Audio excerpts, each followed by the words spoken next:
So now we're going to play a couple hours of Marvel Snap while it's new, so you guys can enjoy it, ask me questions, etc., etc. Whatever you want to know about Marvel Snap, I can tell you. I got all the answers. I've been playing a ton, so let me change my title and stuff to Marvel Snap.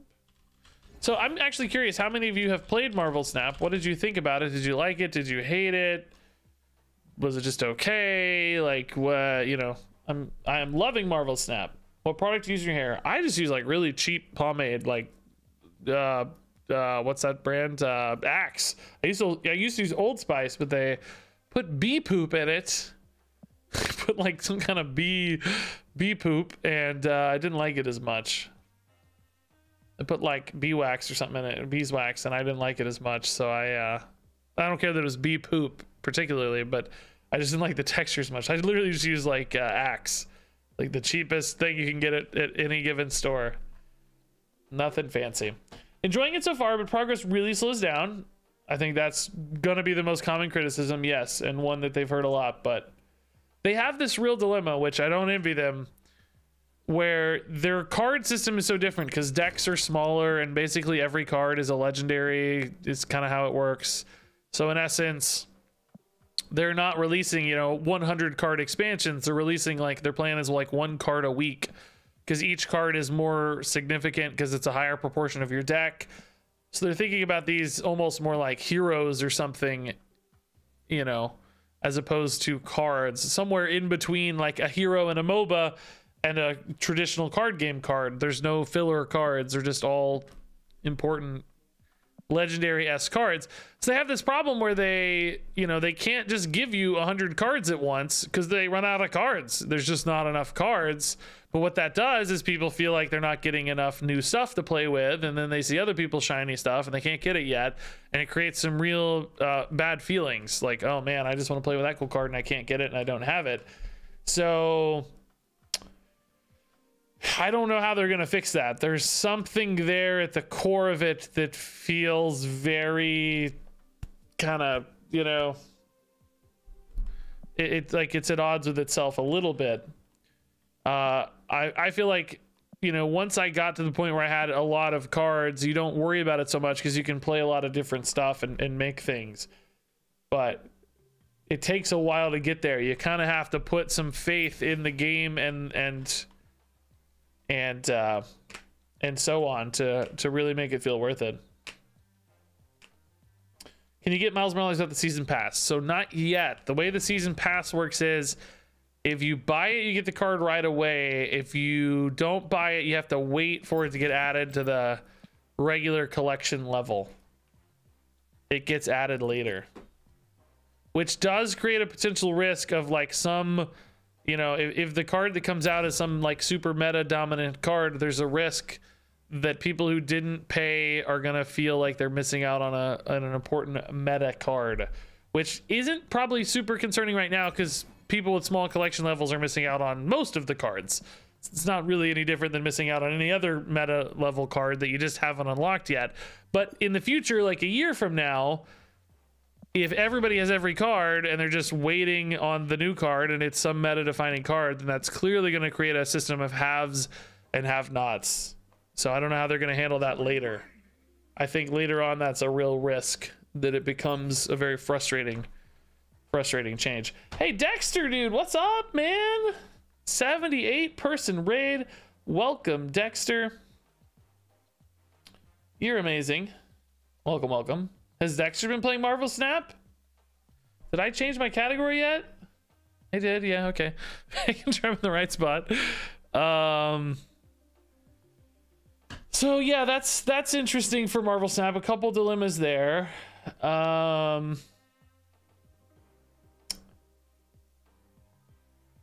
What happens when you get all the cards? Yeah, you just play. I don't know. I actually have been still very motivated to grind even after I got all the cards because I like getting the variants. I like getting bonus artworks and stuff. You know, I like getting all the shiny variants after I've maxed out. So for me, it hasn't really slowed me down much. I mean, I guess I was a little more motivated to getting all the like final few cards, but what's a good early deck to play? I'm level 78.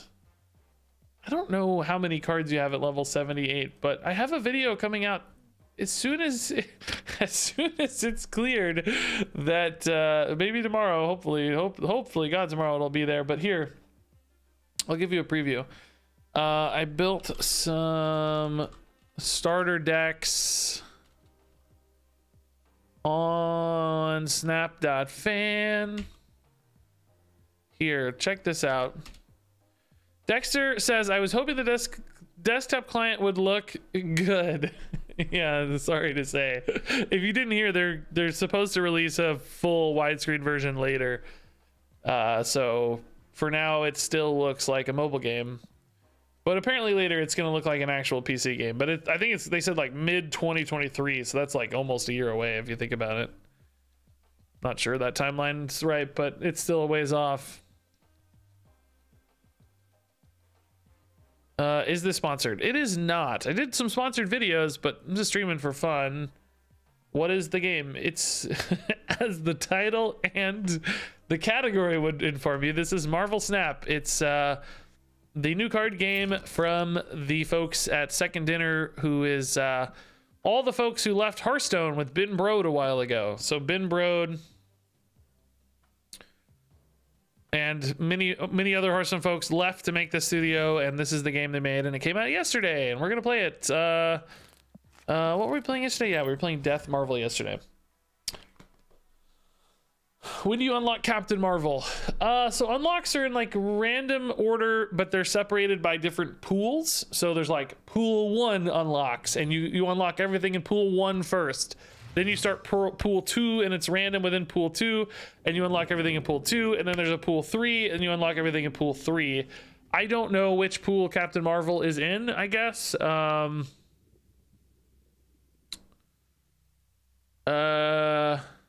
Probably pool 3 if I had to guess.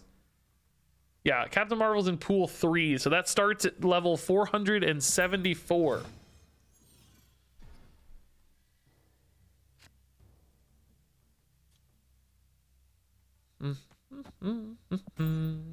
Oh, hold up, I gotta change my screen.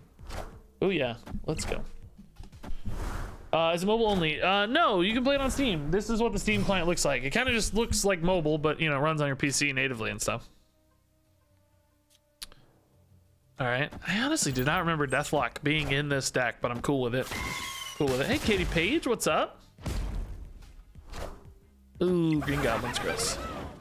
Marvel Snap has been so fun. Oh, glad you like it. Yeah, I'm happy to hear people like it. It's one of those things where I've been very conscious of the fact that, like, you know, like Artifact, you know, when Artifact was coming out, you guys remember Artifact, the Valve card game from years and years ago? Like, a bunch of streamers got early access to Artifact, and oh wow, dude, the Spider-Man into my rescue. I need to play a card there next turn. Spider-Man prevents me from playing a card there next turn. Absolutely brutal. Murdered, I say, murdered. I eat 5 stats here, but this is, you know, ultimately currently still only 2 stats I'm eating to gain 4 with Carnage. So let's go ahead and play the Carnage here. Guess we set up Angela here as well. I don't know, but locking down that rescue was brutal. But anyway, streamers, like a bunch, not me, I wasn't even really streaming back then, I don't think, or maybe a little, but not certainly full time or anything. A bunch of streamers got to play Artifact. They were like, this is the greatest card game I've ever played. This is going to absolutely be the most popular card game in the universe. There's a natural instinct for streamers to like oversell a card game or whatever game they're excited about, because they are incentivized for it to be good. They want it to be good so they can build a career off of it and make videos and, you know, have a game to stream and stuff. So I don't even think it's conscious. I think it's a subconscious desire to like games more. You know, maybe conscious in some cases, sure, but at least a subconscious desire to like a game because you're really hopeful that it's going to be like the next big thing and you're going to be famous playing the card game or whatever. So I think there's a natural instinct for people who are, you know, incentivized to like a game more to hype it up and be more excited for it, even if they're not intending to. So in other words, it's good for me to hear, like, I've been enjoying this game a lot, but most people haven't been able to play it. It's good for me to hear other people are also enjoying it. Like, it's good to see it's not just me being subconsciously biased to enjoy a game, that there's actually more to it, I guess. So we'll see how that holds up. I mean, if people get into the progression system and get stuck and clogged up, I worry that's gonna fall off, but we'll have to see how it goes over time. Not sure what's happening in this game. Yeah, I mean, you might want to watch a like a video or something then. Oh, his Marvel's going off. Oh, dude, my Marvel went off first because mine got played first. That's annoying. I would have won. She could have moved here and I would win, but mine went off first. Dude, he won with 3 cards, or no, well, no, 5 cards. He played 2. They're on my side. Yeah, I would take Tika. I've already. I mean, I could try to do a really quick breakdown, I guess, but ultimately, you might want to go watch like yesterday's stream, or I've put out some videos, like, you know, going through the tutorial and stuff, or frankly, just the game's free. You can just download it, go through the tutorial yourself. It's, I mean, as long as there's no space or download restrictions for you personally, there's not much to lose there. Time, I guess. But screenshot the deck. You're a genius, Aornis. I love you, man. Also, I want to use base cards because I want you guys to see the cards. I don't want to use variants yet. I think it's important to help people identify the base cards first. So let me swap out variants and then screenshot. I'll try to explain the game real quick on the next game. I realize there might be people here who weren't here yesterday, so let me slow down on the next game and explain it real quick for you guys. And then we'll probably pick up the pace a little bit.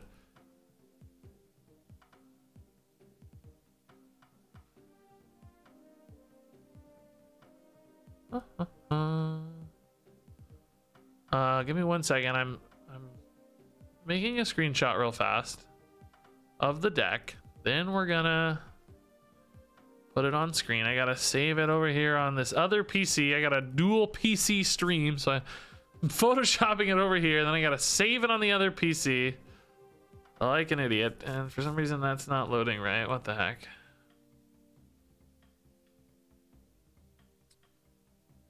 There we go. Deck today 1. I don't know what it needs to be called. And then I gotta add that as an image source here. All right. Hate doing this live, but I didn't know what I was gonna play. Only a minute of your time, if you'll forgive me. Hey, where did it go? Oh shoot, I didn't save it. Oh, there we go. Boom. The deck has arrived. Look at me, I'm a genius. This is the Death Marvel deck. All right, let's play it and I'll try my best to explain it to you guys real quick.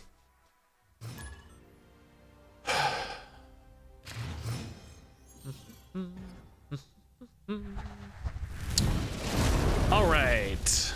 Yeah, Anvil, as you might be aware, I cut out the background of the deck, so I need a little more than just a base screenshot. I had to remove the background to make it a little bit more translucent, if not perfect. So in Marvel Snap, there are 3 locations in the game: 1, 2, and 3. Each time you play the game, they're different. They change. There's currently like 60 or 70 in the game that rotate. And your idea is to have more power at each location than your opponent. So here I have 2-0. They have 2-0. You win the game if you win 2 of the 3 locations. You need to win a majority of the locations. Your cards each have a power number and a cost. So you want high power numbers to win more locations, but there are certainly other ways to win locations, giving your opponents negative numbers, doing sneaky stuff, destroying their cards, silencing their cards, so on and so forth. Yeah, unfortunately, I need to play stuff here, maybe. It's really only buffing by 1, not getting my Carnage or Deathlock, but I have a pretty good curve. Marvel going to 6 is bad, but I got a 4, something here on 5. Yeah. So, name of the game is power, but it gets really complicated. It gets very complex for a variety of reasons. I think a lot of people think that because the decks are smaller, yeah, Carnage a bit unfortunate. I think some people think because the decks are smaller and the turns are shorter than a normal card game, that there is like lower complexity as a function of those like just numerical totals. But I think the reality is far more interesting, that each decision and each turn has so many different variables baked into it, because like just the way like you're focusing power, splitting power, you know, are you moving power across multiple board spots? Are you dumping it all in one board spot? Are you over or under committing to certain areas? Like, where does your opponent play? What is the power differential currently, and what does it need to be later? On top of that, of course, every game is different in Marvel Snap because each location is different, and the synergies between locations can vary and matter a lot. Like, how do these two work together? Oh, that completely changed how my deck is played. You really have to think on your feet and play the game a little bit differently every single time. So you're constantly seeing new interactions and new synergies and new stuff. So I'm at 9-9 here. This is actually 5. Mysterio he's a secret. These are zeros if they're glowing. So we're tied here. So Doom puts me at 5 here. We're pretty darn secured mid. There's no question about that. Like, we're winning mid, so I don't really need Dr. Doom here. But here's the thing, like, Captain Marvel gives me the flex to switch between spots to win a location, but she's like 1 more power than Dr. Doom anyway, and I could just put 5 in all 3 spots. So functionally, Dr. Doom feels way better. He plays 5 power at each location. Okay, Blue Marvel into Sentinel again. All right. It's a weird deck. Kind of feels like a bot, but not really. All right. Let's go. I don't know how a snap beats me here. Well, I can just silence off Blue Marvel, huh? This is dead, though. It destroys our cards. Blue Marvel removes 1,000,000 power. It's probably got to be the play, right? Pulls me ahead in stats here. Really leverages here. We actually pull ahead here as well. They made a big enough commitment here, we'd still be in trouble. They have a really full hand of Sentinels. They're playing a bunch of 3 power Sentinels. 3 power Sentinel here wouldn't be... Well, not a bunch of Sentinels, I guess. Probably actually just 1 Sentinel, but... I don't know, man. We might be in trouble. I'm not going to snap. I wasn't paying attention at all to what's happening here, so we're going to... we're going to keep this... we're going to keep it. We're going to keep it even. Oh, and then snapping mechanic. We didn't even talk about it, but snapping mechanic is also an insane... extra layer of strategy, right? Oh, I win. Okay. So we tied here, which means the power differential at your winning location is the decider. I won here by 12. They only won by 2. So we win. Snapping mechanic. I didn't even talk about snapping mechanic for those who are new. Each game has, at the beginning, 1 cube up for grabs. And cubes are basically like stars in Hearthstone. They're how you rank up. The max rank here is infinite, as you can see. Stars are how you rank up. You need 10 stars to gain 1 number, and then there's up to 100 numbers, right? So basically, I guess 1,000. You got to gain 1,000 cubes to get to infinite, and each game is worth 1 cube. Or you can choose to snap, which will double the stakes. So then it goes to 2 cubes, and then your opponent can also snap if they want to, and it can go to 4 cubes, and then it also doubles at the end of the game for a max of 8 cubes up for grabs. So sometimes if you're doing really poorly, you can just concede and take your 1 cube loss, or sometimes if you think you're gonna win, you can snap and try to play for 8 cubes because you think you got a really good hand or good locations, or you know, you're really heavily favored. Your opponent did something silly, or one of their cards got destroyed somehow or something, and you think you're gonna win, you can snap for 8. So basically it's a bad luck modifier. If you're having bad luck, just get out of the game, take your 1 cube loss, no big deal. 1 cube's nothing. If you're having great luck, maybe you snap it up to 8 and you try to play for a monster cube. So you can make your good games count for more and your bad games count for less. Of course, your opponent also can concede and stuff too, so it can still can still vary, but ultimately, yes, exactly. It's like doubling down, and it absolutely can be a bluff, and you will be amazed how many games you can win as a bluff. There are a lot of ways to win with a bluff. Do I take a bad curve here? No, because I got Anna rescue. No, let's take a good curve here. They're gonna wipe out their board. We're revealing first, so we need additional ones here. Get murdered. I buff Killmonger. I open up Angela Mysterio. Rescue Demon on 5. Yeah, that'll be fine. I'm not talking through games much because I'm still talking through the snap mechanics and such. So there's a bit of like a poker bluffing aspect, but I have bluffed so successfully lately because I've been playing like farming decks that aren't good decks. Of just like, they're just cards that I need to level up basically. And even playing bad decks, sometimes I'll snap just to literally try to give people cubes because I'm at 100. I can't go below 100. So sometimes I'll just give people cubes with my bad deck, and sometimes they'll concede because they think I have some crazy combo and I'm like accidentally bluffing them. It's pretty funny. It's an overcommitment, right? Let's go here. This doesn't mean my Carnage is locked out though, because this would be a natural Carnage spot. Guess I'm probably going Dr. Doom regardless though, right? We play Dr. Doom here. No, we play Dr. Doom here. These are certainly my strong locations. Yeah, that's fine. This is another 5. Yeah, should be okay. We lose 2 by not playing the Dr. Doom on Angela, but we gain 4 on Rescue, so that's okay. You have to level up each variant of a card, or do all the variants get upgraded together? No, each one is independent. Otherwise, you'd run out of ways to continually gain collection ranks, because all your cards would be upgraded. So each new one, they split infinitely so that you can keep leveling up if needed. Otherwise, you might run out of stuff. Shoot. Oh my god, hella, bro. Oh, did that save me? No. Hella, stop. Got absolutely murdered, dude.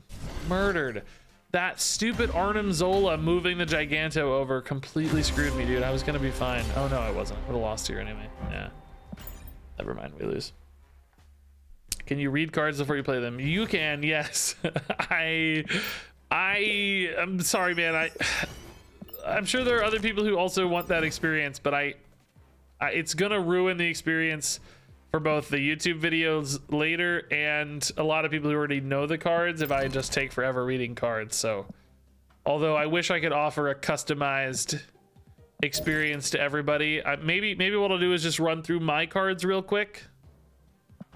This guy adds a powerful card to your hand. He's bad, but he adds a 1/6 to your hand, which is fine if you can destroy him. This guy, when he gets destroyed, gives all your other cards extra power, which can be really nice to destroy him. Angela scales up when you play cards on top of her or next to her, so she gets +2 each time. That can get really big for a 2-cost card.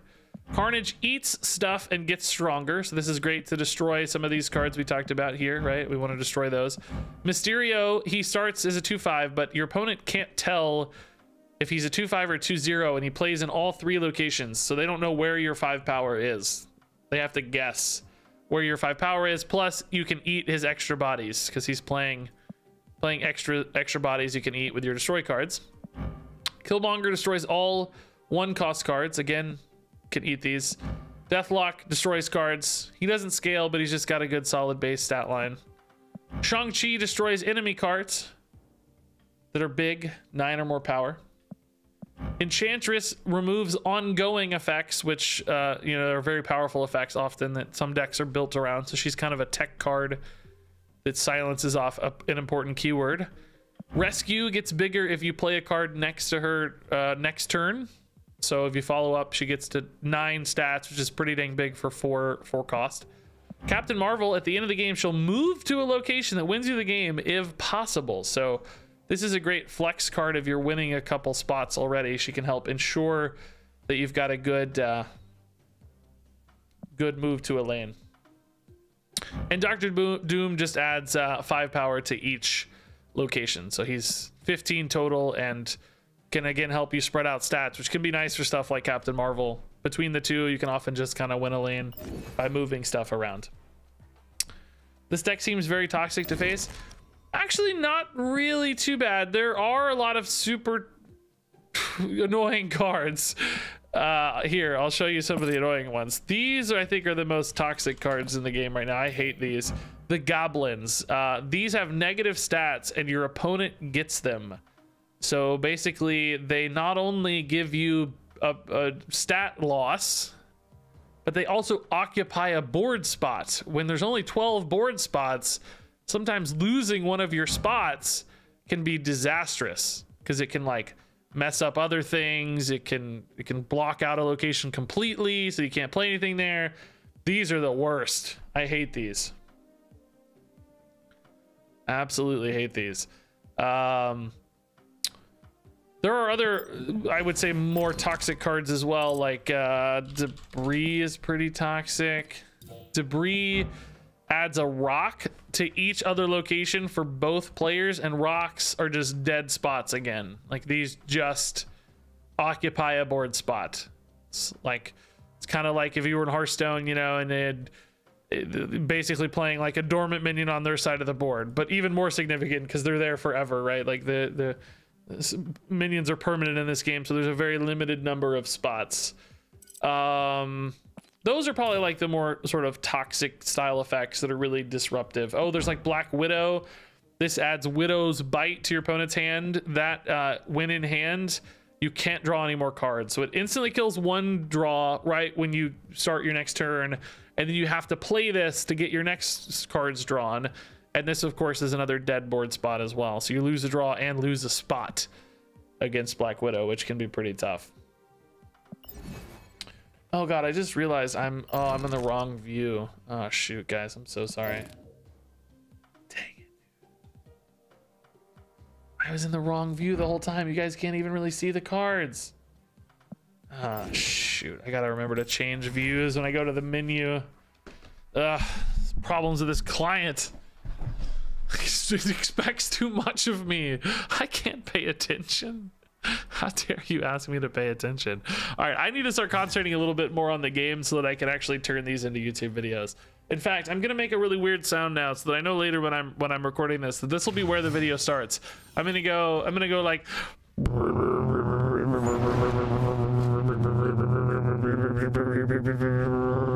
so that when I see the VOD, I'll see that.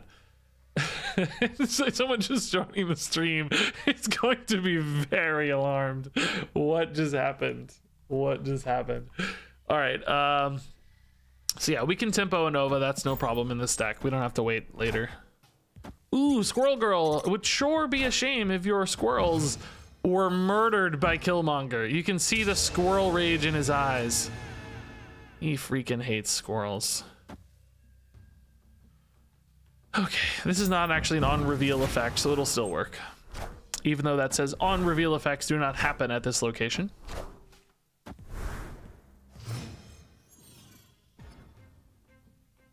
Oh, spicy. Oh, that's gonna be tough to win. I could try to Killmonger. I really wanted to Killmonger this turn. I'm gonna put 4 there. Next turn, I don't really want to put a rescue there because I need to follow up with rescue on turn 5. I can add stats later if I find my Dr. Doom. So maybe that'd be okay. They're revealing first. If they commit any more 1-mana cards here, we'll kill them at least. But sometimes it's better to use this later in the game. Ooh, wave. That doesn't really help me. I got really excited, but yeah, I'm not sure that helped. Oh, it does help. Marvel's way better to put here because it's not a commitment. She can ditch out later and take another lane if needed, or if I need the stats now, that's fine as well if I'm overcommitted. Oh, an Onslaught. That is an ongoing effect, which Enchantress will happily silence away. Pretty happy to see that. In fact, let's go ahead and rescue here in anticipation of playing the Enchantress there next turn. I'm revealing first, so I do need... Well, it depends if they play something here or not. But I would love it if they were revealing first, so that I can silence all of their stuff next turn. Mystique. Okay, this is absolutely a Patriot deck, which buffs things that don't have effects. So they're revealing first. They're gonna play Patriot. I'm gonna silence off all of it with Enchantress, and I guess I could just play a Carnage for free here. He won't destroy, so it's just 2 free power. How do you know who reveals first? Their name will be glowing. You can't actually see both names right now, but real quickly, see how there's that yellow glow around their name?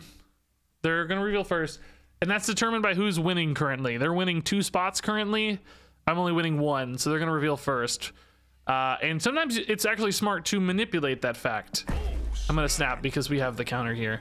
Sometimes it's smart to manipulate that fact. Like sometimes you can sandbag and make sure that you're not winning so that you can do things like this play I'm about to make, where I silence off all of their stuff instead of just these 2 cards. Because I want to get the Patriot that's coming down here, not just these 2. So that all of their buffs are silenced off simultaneously. So choosing to give up a spot or some time can sometimes go a really, really long way. And the hard counter here means we're gonna win, of course. They pretty confidently snapped. I snapped going into this turn. They might have had a read that I had Enchantress. Thankfully, all good here. We win all 3 locations and take 8 cubes. Victory. So pretty nice. So if we had been revealing first, I would have played this before their Patriot came down, and they still would have had a Patriot. So this still would have buffed cards with no abilities. So that means this and this each would have gained 2 stats, which means they would have gone to 8 here. Oh, this would have also gained 2. So they actually would have won this location, and they wouldn't have won here still. So we still would have won, but you know, you could imagine scenarios where perhaps they had a couple extra things, and that was the difference between winning and losing, basically. But I have certainly seen plays where people will intentionally underperform on a given turn so that they're losing, and they want to reveal second to play like a Shang-Chi, for instance. So it's like, okay, they've got a 10 power unit there. They're going to play another one next turn. I need the Shang-Chi to kill both. I need to make sure I'm losing that middle lane, so I can't play anything in that middle lane until next turn. So now I'm just going to sit and wait, and then that makes sure that the Shang-Chi is for sure going to connect and kill them. Those sorts of things, in essence. All right, we'll build a destroy lane over there. Mysterio mid should be fine. That's actually really unfortunate for us because we'd love to play Captain Marvel. But that does mean we probably are playing Deathlock on turn 5. That's going to be the best for me. So that would mean that we can play that for the Nova and the Mysterio. We can still put this here. That's certainly okay. Might change a little if we find something like a Carnage, but should be all right.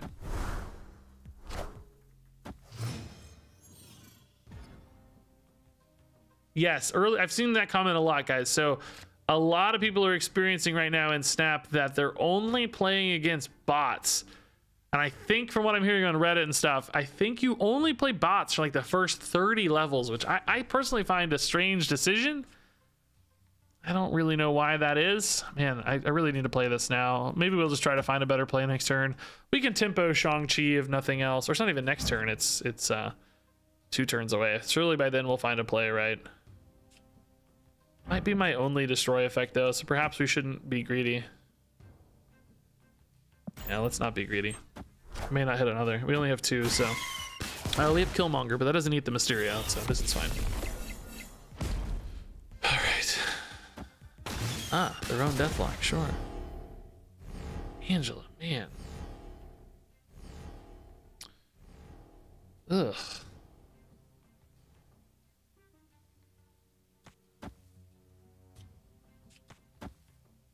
Ugh, I'm gonna have to play a Shang-Chi next turn. Ugh. Killmonger, sure. Angel, sure. I guess. Okay, no, we like Carnage better. It's 4. Well, I don't know, man. This is already buffed technically. I don't actually think I do like Carnage better. I think we play here. I don't know, man. We're not really that strong, though, is the problem. Moon Girl. So they must have death. But they didn't play a wave. Oh, that's a terrible roll for me. Oh my god. Absolutely terrible. Ugh. Terrible roll. Maybe I should have even denied that 50-50 opportunity. Because now the Captain Marvel can't pivot into that lane. Doctor Doom can't develop stats that lane. And I'm technically winning the lane at 15. And they know that, or 17, and they know that. But that means they can easily beat it with any sort of 3 play. Maybe Doctor Doom splitting across the 2 here is fine. Captain Marvel kind of does the same thing, but I might need to win both. Oh, this is probably a retreat, but I'll stick in just to see because I don't really care about my rank. I would retreat if I were care about ranks here, though. We're pretty far behind. Oh, man. Wave. Oh, dude. I played this backwards. Oh, my God. Wait, they didn't play mid, though. Wait, they knew. Wait, that's gotta be a bot, right? They know I'm winning mid always. Because both Mysterios are there. You have to play mid to take mid if you're playing. I don't know. I shouldn't have really won that, I don't think. I don't know. It feels like they gave me that one. It's because the cubes are a limited resource. New players means new cubes injected into ladder. I know what you mean is that there's cubes are 0 sum when it's only players. But why would it matter whether they join at 30 or not into that 0 sum system? You know what I mean? Like, it's still going to start the same 0 sum system, right?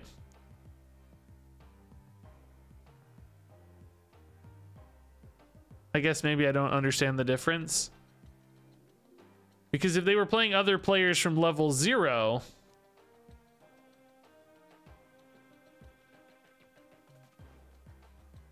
beating bots adds cubes into the system. I know, I don't think they want to add too many cubes into the system, right? That's what I'm saying. But also, can you go below 30? And if you do you just start playing bots again? What I'm trying to get at is, like, wherever you set the floor, isn't that always going to just be...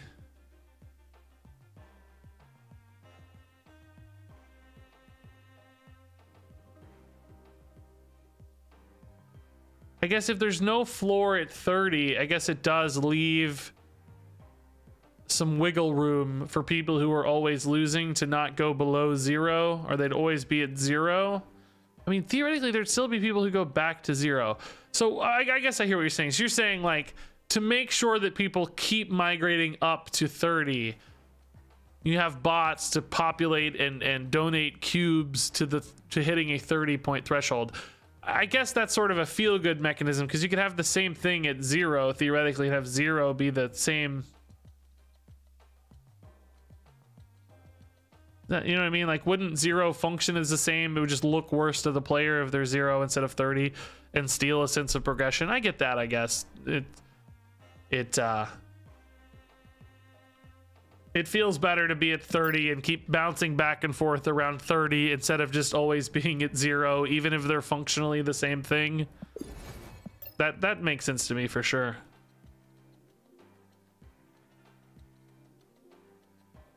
Because basically once you get here, this becomes the 0 point. Although I guess too, though, you lose 30 ranks at the end of the season, so they need you to be able to go back to 0 perhaps. So they need you to be at 30. That's another reason probably too, so that you have that progression sense every month. Yeah, that's probably exactly right. I think you're correct. I'm gonna take a pee break, by the way, guys. I'll be right back. I forgot to pee before the stream. I guess it's been 2.5 hours anyway, but I'll be right back.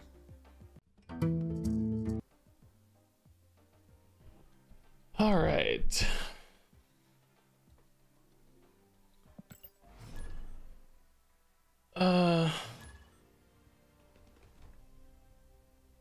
How do you craft cards? You just upgrade them visually and you unlock them. You don't really craft them. You can't target cards. One of people's biggest complaints in the game, actually. Okay, so we could go Angela Hood and then snipe the Hood off with Killmonger to make more space for Angela, but I don't think this deck's that good at making space for Angela or playing towards Angela anyway. So let's just go Hood Carnage instead, probably. Yeah, I think the human or the bot thing is certainly been a disappointment for a lot of people playing against bots early. I don't know what the solution is, but I know a lot of people have felt like, what the heck, I'm just winning so easily and I'm playing against so many bots. I'm gonna snap. We have Killmonger. I think we'll be okay. I don't know, they might be playing like an armor here or something that kind of disrupts me, but we'll see. Oh yeah, we can swap out. Thank you. Ah, called it. Called it. We can beat a Destroyer deck, which is what they're playing probably. Ooh, also Devil Dino we can beat. Anyway, we can beat those with Enchantress and with Shang-Chi if we get it, but it's still gonna take some work here. We'll have to see how good it feels. Oh, there's the Shang-Chi and Enchantress. Speak of the devil. Okay, great. So this is making us really strong in this lane, but I'm kind of locking out my rescue play. I don't really want to play rescue here either because it's going to move it to a different spot. Not sure about committing this here. Putting it here is also a big risk. Honestly, my Devil Dino is probably going to be as big or bigger than rescue anyway, right? Because Devil Dino is 3 and gaining 8. That's 11. It's going to be an 11 power unit. I might just put it here. Can't Shang-Chi here if they put Destroyer there, but it doesn't really matter. Where are they gonna put their Destroyer, bro? They might be putting a Devil Dino here this turn. And then if they put Destroyer here, I don't win here. Unless I hit a cheaper card. I don't know, let's see. Oh, they played right. Really interesting. Is that a cause? Oh, their Destroyer's coming out now. Oh my god. Why is that discounted? Oh, the Psylocke. Oh, I'm dumb. Okay. Are they gonna move it or not? Oh my god. Oh no, I don't know if they're gonna move it or not. Well, if they move it, what are they gonna do? Maybe play something mid? They're definitely gonna move it, right? Because if not, I win left and right so easily. So they're definitely gonna move it, right? So in other words, I don't think I Shang-Chi. I think they're gonna move it and play a Devil Dino mid. If they move it left, they go to 20. I only go to 13 and I actually lose 2 on the dinos. I'm at 11. So Captain Marvel doesn't win left. I don't know how to win. This goes to 19, but actually, I actually just screwed here. Maybe they don't move it. Maybe they just play the Devil Dino. Oh my god, I feel like I'm actually screwed. Here, I can do this so that I'm at 16 to beat a Destroyer, and then Marvel can move mid if needed. But if they move Destroyer left and have Devil Dino mid, I'm gonna lose. I'm gonna lose. I don't know. Oh, they played here. Okay, that's fine. Oh no, it's not fine. Oh my god, I did not expect the Arnim Zola. Wait. Yeah, I don't understand. Wait, how does this work? Destroyer doesn't destroy Destroyer? I've never seen this before. Destroy your other cards. Wow. I've never seen this interaction before, but I honestly feel like Destroyer should destroy the other Destroyer. It doesn't say destroy your non-Destroyer cards. This is sort of suggesting that these are the same cards. Why didn't this one destroy this one?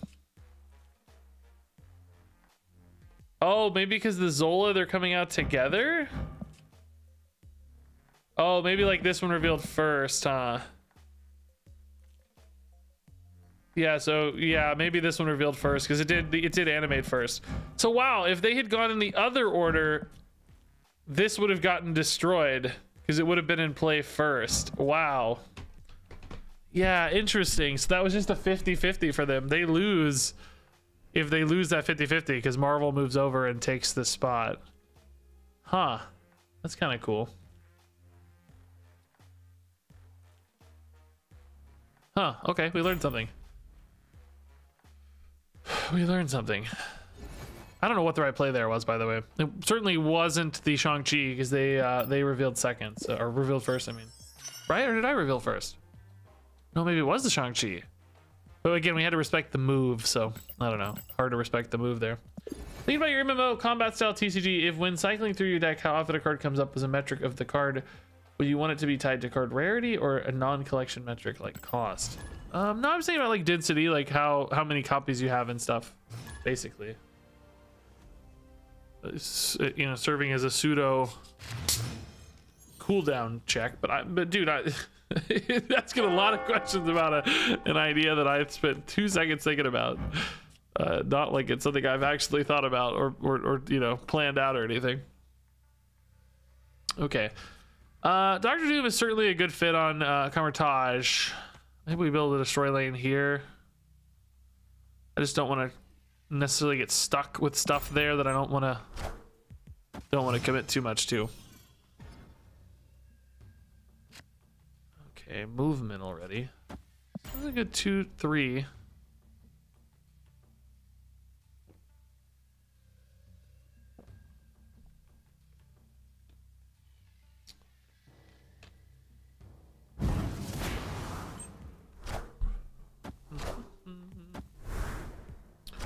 Armor in the left lane is a tell for Destroyer Zola? Dude, I've literally never seen Destroyer and Zola together. I feel like I've played 5,000 games and I've never seen anybody Zola Destroyer, I don't think. So saying it's a tell feels a little weird to me.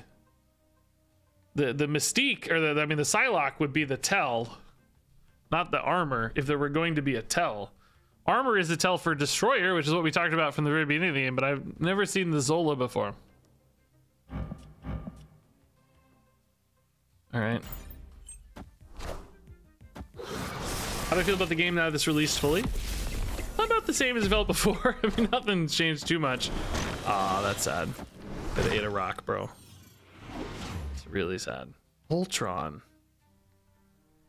Okay, so definitely got a Patriot play happening here. My Dr. Doom is screwed now, though.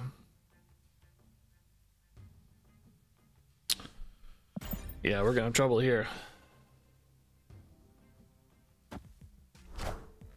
Does Zola always summon in the left lane first, then middle, then right?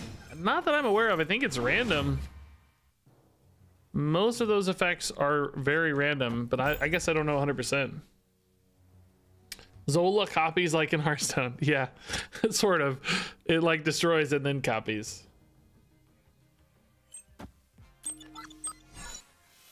How often do cards get destroyed? Common or not? Pretty common. There's sort of a whole archetype around destroying. I would say it's a little less common for... I mean, if just a Patriot comes down...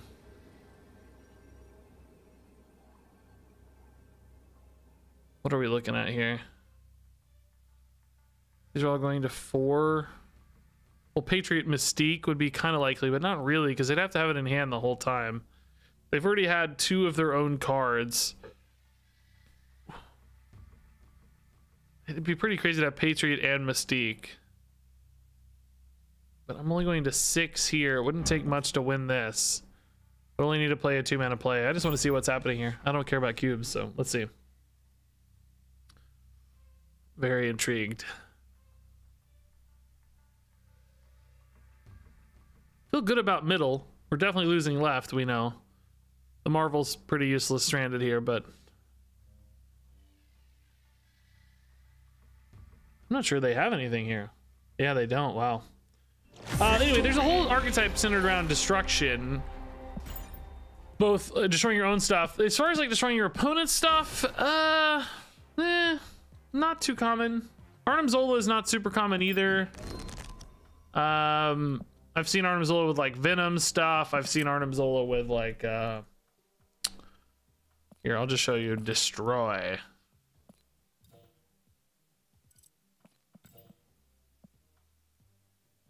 Destroyer here, destroy your other cards. Zola.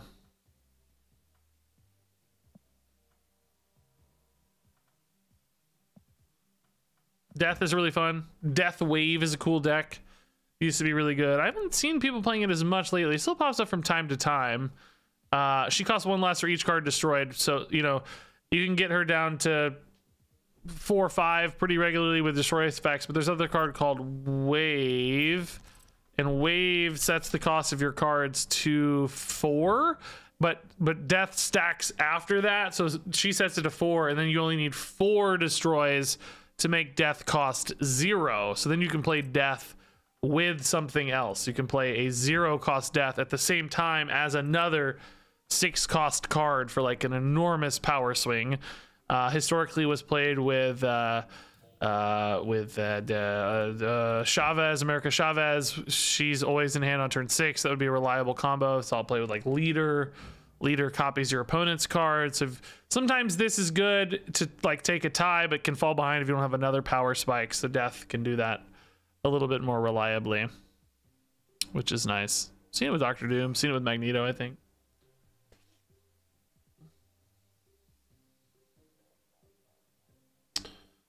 Yeah, Electra was insane with Mojo World back in the day. Yeah, that was early on. That was instant winning. That was a lot of free cubes if you waited to Electra your opponent's Mojo World on the final turn. People got a little better at not playing 1-drops on Mojo World, but yes, those were some fun days. I kind of wanted to do a video talking through the different mana archetypes, and well, not archetypes, but different cards at each mana point, and discuss their strengths. That's probably not something I want to do on stream, though. I'd probably be better off doing that off stream so I can really tighten it up. Have you finished the whole collection yet? Yeah, I've actually had a whole collection for like 2 months now. I actually got my collection done at like level 5,000, which is not as long as it takes now because they changed the way this like reserve system works or whatever. So if you leveled up too fast too early, you kind of got screwed, which didn't really bother me too much. I knew what I was doing. So I actually got mine like 2,000 levels later than most people, but still it's been a long time. I'm pretty far along now, so most people are finishing like around 2,800, 3,000, I think I heard.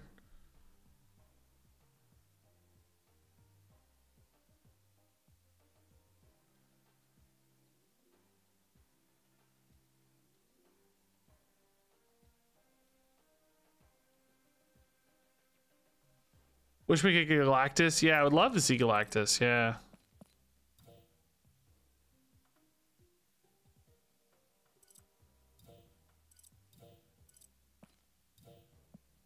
I'm curious, like, what do you guys want to know about cards? Like, those are great, you know, how does Destroy, like, how often does that happen? I'm curious, like, the one archetype that almost never gets any play is Move. Nobody plays Move decks. They're just not good yet, I don't think. I've lost to them, sure, here and there, but there's just not, like, a meta thing. Human Torch is pretty crazy. Double its power whenever it moves. I've gotten this up to, like, 48 or something before, I think it was. But yeah, the move decks just aren't very good yet. I mean, I've seen like some arrow stuff popping up lately, more of like a move destroy combo where arrow will move something into a kingpin lane. That's been more common the last week or two. But as far as like moving your own stuff, like Iron Fist, moving cards, Heimdall, moving cards, Human Torch, moving cards, I really haven't seen that much at all. Move needs a Heimdall that moves right. Yeah, that's true, because it's very easy to beat a Heimdall plan because you know exactly which lanes are going to get the stats stacked into them. Yeah. It would almost be cool if Heimdall said, like, if you play this in the left lane, move right. Or if you play this in the right lane, move left. Or, I don't know if that's the mechanically sensible way to do that. But you know what I mean? Like, if you had flexibility in triggering which direction the Heimdall moves so that you could really... That would be a pretty sick... They kind of did that with, like, Crystal, making it a a lane conditional effect, and I guess Quake has a similar lane conditional effect. That would be sick. I like that idea a lot. But yeah, or I mean a second Heimdall S card too, but I feel like you could just maybe bundle it into Heimdall. What does move mean? Move means it changes locations. There's 3 locations. Normally cards are stuck in a location, but with move decks you can change their positioning. And they often get buffed when you do. Like Vulture just gains +5 power, so this dude can very easily get up to like 13 power sometimes. Multiple min's pretty cool. When this moves, you add a copy to the old location, so you get extra copies of him, which is really cool. If you buff him up, there are ways to increase his power, and then when he copies, he keeps his power modifiers. Namely, there's Forge, which gives +2, and then there's Hulkbuster, which gives +4. So you can kind of stack up the stats that way to make him even better at duplicating. Oh, some of you guys are asking about Galactus. Sorry, I teased you. I don't think we can see his effect, can we? He's oh no, we can. On reveal, it's your only card here. Destroy all other locations. So he's actually in the game. You can't currently collect him, but you can get him like randomly summoned off stuff, and you can get him like randomly added to hand and stuff. So you can see him. He has a really crazy visual effect, like the whole screen changes and shows a big hand eating a planet or something, I think. But he's pretty sick. Thanos is in the game too, uncollectible currently, but you can't really do much with him, I don't think, because you can get him in hand, but he's like a starting game effect, so I don't really know how to. I don't think there's any way to really use the Infinity Stones, but they do stuff, and if you get all of them, how does it even work? I don't even know. Do they do anything together? Oh, here we go. If you've played all 6 stones, Thanos has +10 power, which is an 18 power card, which honestly, I feel like, I don't know how hard this is to do. I haven't played these obviously, but I feel like it could almost be like an instant win effect. Like you always win, or like add 10 power to all 3 lanes or something insane. I don't know how hard it is to play them though. I guess they have decent effects in their own right. They're drawing a lot of cards and cycling and stuff, so I guess they're pretty good cards. Yeah, an Exodia effect would be pretty sweet though. How can you tell how close you are to having all the cards? I don't know if there's an in-game way to do that, but there's a lot of like websites and tracking stuff you can probably find. Scotty Karate thanks for the 21 months, man. Oh, snap, indeed.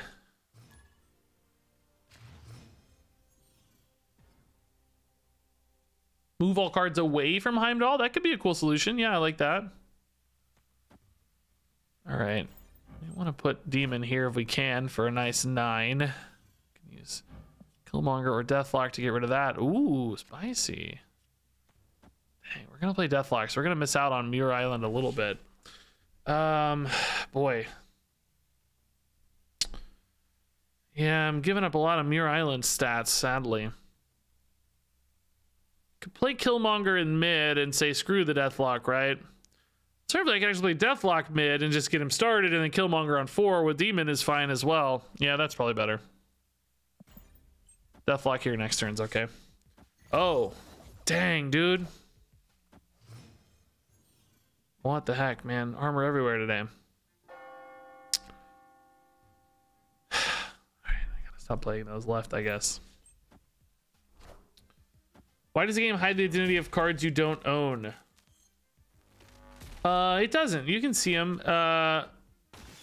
There's some that aren't in the game yet that it hides. There are some that are not in the game. Is this worth? Could use this as a surprise later to counter certain plays, or could use this now to open up a Killmonger next turn.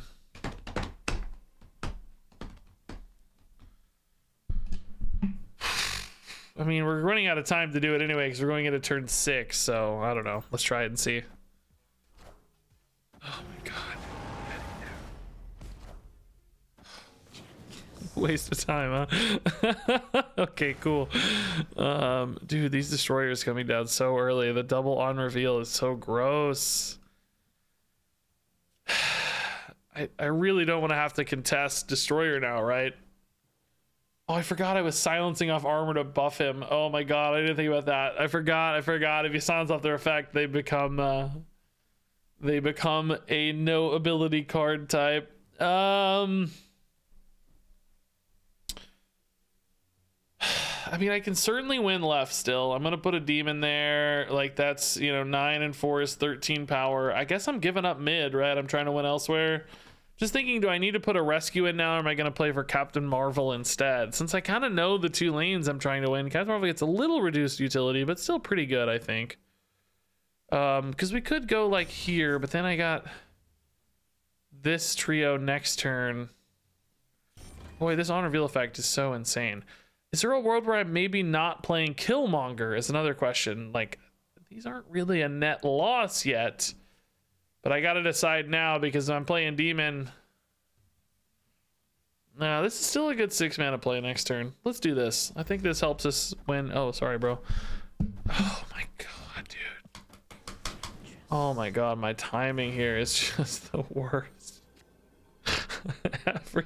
every play is brutally well timed. Okay, no Shang-Chi drawn, so that was one out here that seemed interesting. Can we do something like this and just hope that it's enough? I'm adding 9 here.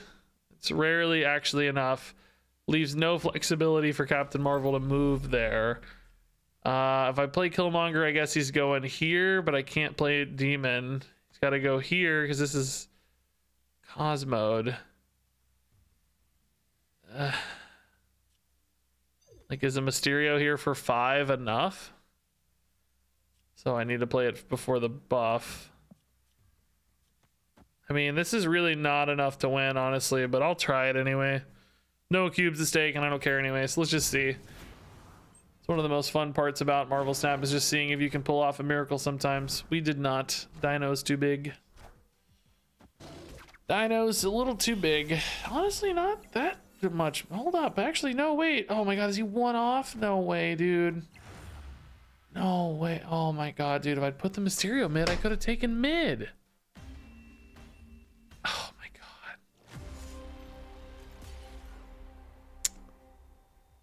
No way to know where the Dino's going is the thing, right? I don't really know if the Dino's going into Cosmo or not.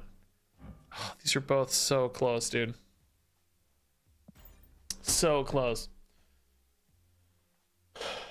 Only thing I've been hating about the game is Iron Man feels like a win this location card. I think that will go away as you get more and more collection cards. Number 1, he just has some hard counters. But number 2, he's like really powerful, I feel like, compared to the early collection stuff, but he's not as powerful compared to the late collection stuff is my instinct. I mean, he's still pretty good. He still gets played. I'm not trying to say he's like bad, but I think he scales.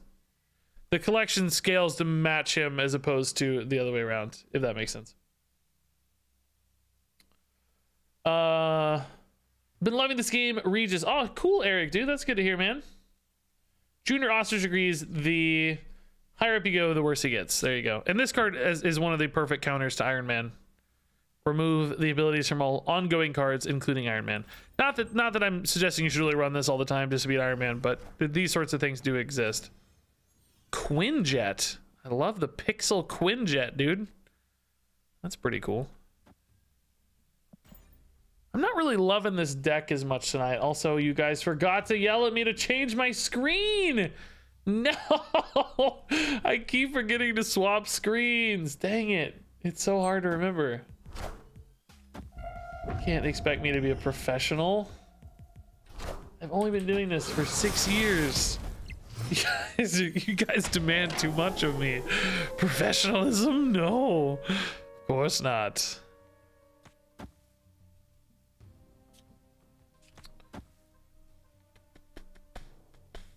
We saw this earlier, Collector, Sentinel, Quinjet stuff. They never seem to have Collector early though. I don't know, man. This guy was like playing all gray cards against us the other day too, but I feel like it was the same gray cards. I don't know what to believe, honestly. I mean, 2 spots are already locked up here. You can win this pretty decidedly and then have the Captain Marvel pivot for later. Demon's gonna be nice too. White Queen's giving them a Captain Marvel. Kind of hate to see that, actually. I'm glad they put that where I'm already getting stronger, though. That's pretty good news. Should be fine. Is there a hand limit? Yes, 7.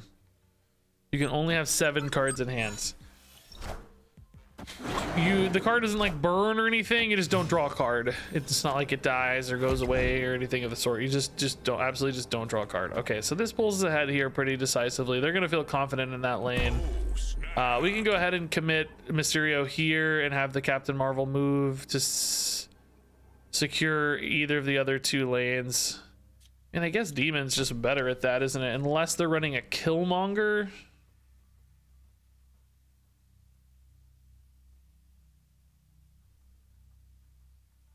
Probably doesn't matter, really. I mean, this is just... I mean, they're revealing first, actually, so it doesn't matter at all. Yeah, this is just better. Should be fine. I don't know. Possible to lose, of course. Oh my god, dude. Dude, when did Zola start becoming a card everybody's playing? Oh my god, I still win this lane, but do I win the other lanes? Oh my god, I don't. Oh my god, everybody's just playing Zola, dude. Oh my god. Zola has not been... oh my god, dude. When did Zola... Who made Zola popular, and how do I get to them? How do I make Zola go away? Ugh. This deck's not good for a Zola's combo because we're more about like having some reactivity mixed in, and as you see, Zola makes it really hard to mix in competent reactivity. Every game 5 turns, 6 turns.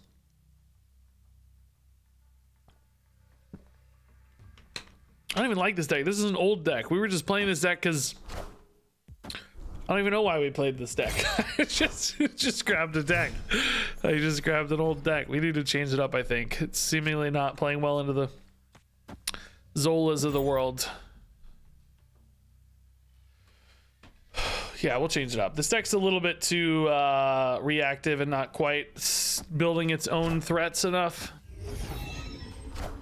Okay, this could be a hella, well, definitely is a hella combo, it looks like. So we can actually use Enchantress to silence off their Invisible Woman later, which is pretty cool. Dang, we don't have any good destroy effects right now. I'm wondering how much I just go ahead and commit to Angela. We need to save space for Enchantress and probably also Captain Marvel. So I could put a demon here. I don't really need to put too many stats in this lane probably, but you need some because they have sometimes like 6 power discards they play here and hella 6, or maybe like 20 power is necessary. This is gonna be 5, 11, and 4 is 15, 17. That might trap Captain Marvel there, but it's okay. Guess I'm playing Enchantress on 6. Might be a good Carnage lane over here later. Perfect, okay. I play Rescue there. I'm gonna beat this, but then I'm locked in on Enchantress. I guess I can Enchantress next turn. I'm gonna be revealing first, though. The idea is they just snipe their Hela. The longer I wait, the more likely it is in hand.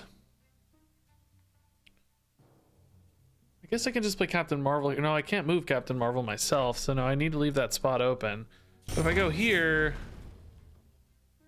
Captain Marvel next turn, Enchantress on the final turn. I think the problem is Enchantress doesn't always win that lane.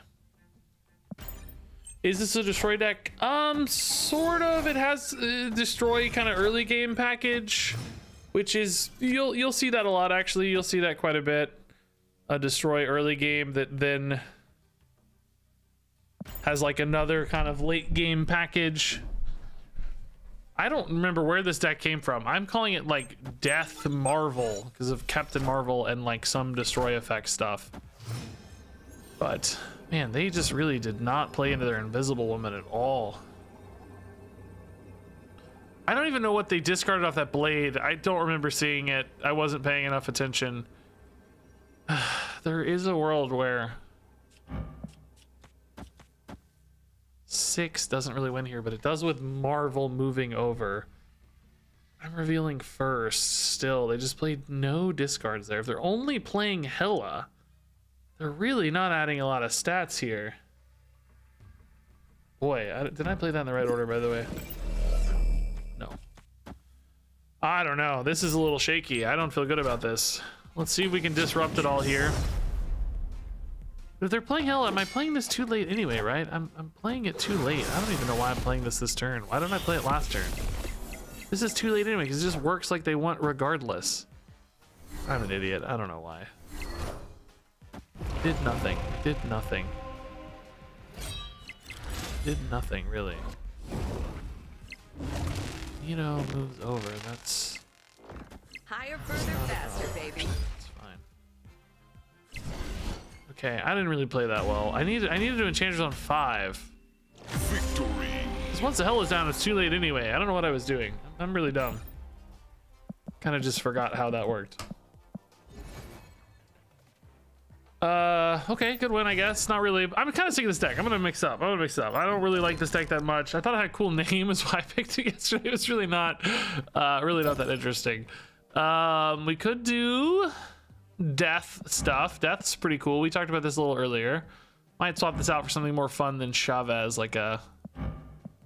I don't know, you could maybe do a doctor, leader. Want to build an X-Men deck? We could build a Guardians of the Galaxy deck. We certainly don't have to play stuff that's already good. We could play this deck. I played this before. It's pretty good. I like this one a lot. Kind of already have 1-0 deck in the tin, though, I was going to make a video on. Oh, somebody wanted starter decks earlier. Here, I have a couple. Here you go. Oh yeah, overlay it. Oh my god, that's gonna be so hard to get used to, honestly. It's gonna be so... Favorite Marvel character? As a kid, I liked Wolverine a lot, of course, because the animated X-Men series. I like Beast a lot. Like, you know, all the smart kids as kids liked Beast, I think. All the nerdy smart kids. Oh, Beast is like me. I like Mojo, he looked like me. As an adult, I like the Thing a lot. I like big strong characters usually. Thing, Hulk's pretty cool. Nothing else really stands out too much for me. I always liked Bishop and Cable a lot, actually. That's probably from my 90s kid nature again. Thought they were really cool. I always liked Omega Red for some reason. I don't know why. Even now, I don't really understand it as a kid. I really liked Omega Red, though. I don't know why. Thor is in the game. Yeah, he got added in the last couple months. Yeah, I like Colossus pretty well. Yeah. A lot of these characters I didn't know. I don't know who Arrow is. I don't know Lockjaw. I don't know. Well, I guess I know Black Cat. Yeah, she's Spider-Man lady. She in Spider-Man stuff. Something like she was in the cartoon, maybe. I don't know. I guess I know most of them. I don't know Hazmat. I don't know Brood. I don't know Debris. I don't know. I don't know Rock Slide. I don't know Dagger or Cloak that well. I don't know Quake or Crystal. I didn't know Typhoid Mary. I didn't know Patriot. I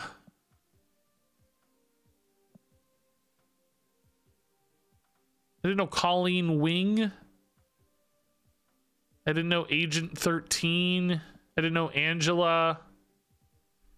I didn't know Blue Marvel. Didn't know Cloak.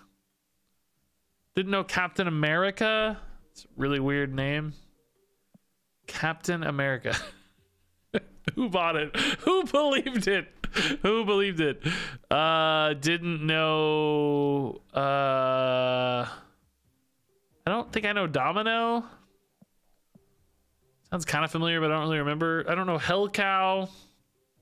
Didn't know Kazar. I don't know how to say. I don't know that's how you say his name. Kazar. I don't know. Didn't know him. Didn't know Ironheart. I mean, it's pretty clearly some kind of Iron Man character, but I didn't know them. Don't know Maximus. Is this maybe one of Thanos's dudes? I don't know who this is. I don't know Moon Girl. Oh, I didn't know Devil Dinosaur either, but I feel like they maybe go together somehow. I don't know if that's true. They do in the game, but maybe not in the comics. I didn't really know Medusa. I mean, I know of course, mythological Medusa, but not the Marvel Medusa.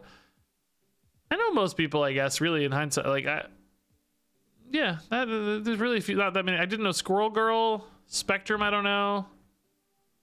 I didn't know Infinaut. He looks super cool though. Don't really remember Strong Guy that much, even though I was really into X-Men. I don't remember him. I don't know Wave. Yeah, that's it. I don't know Wolfsbane either, really. Again, even though I feel like I know X-Men pretty well, I don't know Wolfsbane. So I knew most.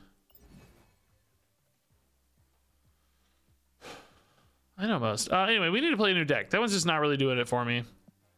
I don't know. I didn't really want to make a new deck. Number one, I don't really think I'm that good at making decks in Marvel Snap. I still don't feel like I really have a good sense of like curve or, you know, I kind of understand, you know, how to make good win conditions and stuff, but I don't feel like I know the right sort of curves. I need to turn off full screen so that I can select a different deck. This thing is so wacky.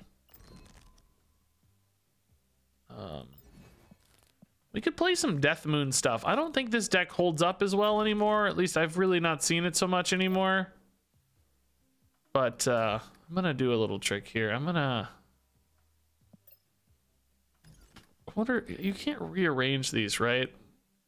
It's like I need it to be in the middle of the decks instead of the end of the decks. I'm only able to select these the way this thing's bugged out currently.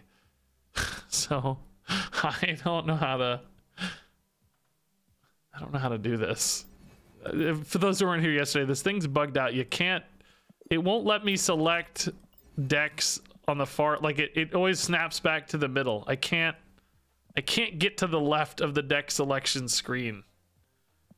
I guess if I select it here, though, it seems to have selected Death Moon, even though I didn't select it. So that might work okay. That seems fine. Okay, so... Anyway, this is an old deck at this stage, but I think it should hold up fairly well, ultimately, like how it works at least. We could make it a little spicier if you guys want, because America Chavez is kind of not that spicy. We could do something like Leader instead. I don't know that that's better necessarily, because it does risk throwing off the curve a little bit. I also don't know, did they change Yondu? I think they talked about changing Yondu, where Yondu no longer discounts death. Does anybody out there know that for sure? I don't remember that was actually in the patch notes, or that's something they just talked about. Yondu still counts. Okay, so Yondu is great then. We don't need to get rid of Yondu. We could maybe do a Leader in here. Leader's pretty spicy. Leader death. I mean, Chavez is the safe bet, I bet, but let's try for some spice. I might build this deck a little differently if I were going to rebuild it today. I don't know that I have all this stuff in there. Angel can be pretty tricky. I always feel like the Moon Girl versions of this were honestly a little bit greedier. There's not even a Nova in here. Huh. Squirrel instead of Nova. I guess that's because Killmonger needs more activations, huh? Yeah. What does it mean for Yondu to discount death? Okay, so death costs 1 less for each card destroyed this game, which typically means cards on board getting destroyed. But Yondu has an effect that removes the top card of your opponent's deck, and he like snipes it and it gets destroyed, which is kind of like destroying a card, but he doesn't say destroy, he says remove. So I thought I read like in Discord or somewhere that they were going to change Yondu, that like this was an unintended effect that he discounts death, but apparently it still works. So we'll try some Death Moon. I did use this style of deck to climb a bunch one season, but then Moon Girl Or no, I don't think that was the Moon Girl nerf. I don't know what happened. I just stopped playing this deck. Oh, I didn't screenshot the deck. Hold up. Let's just do that. We don't care about our cubes.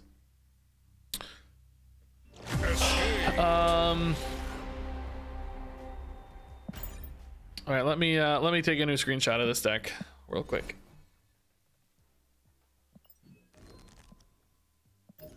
Might be a better way to do this, but I don't know what it is.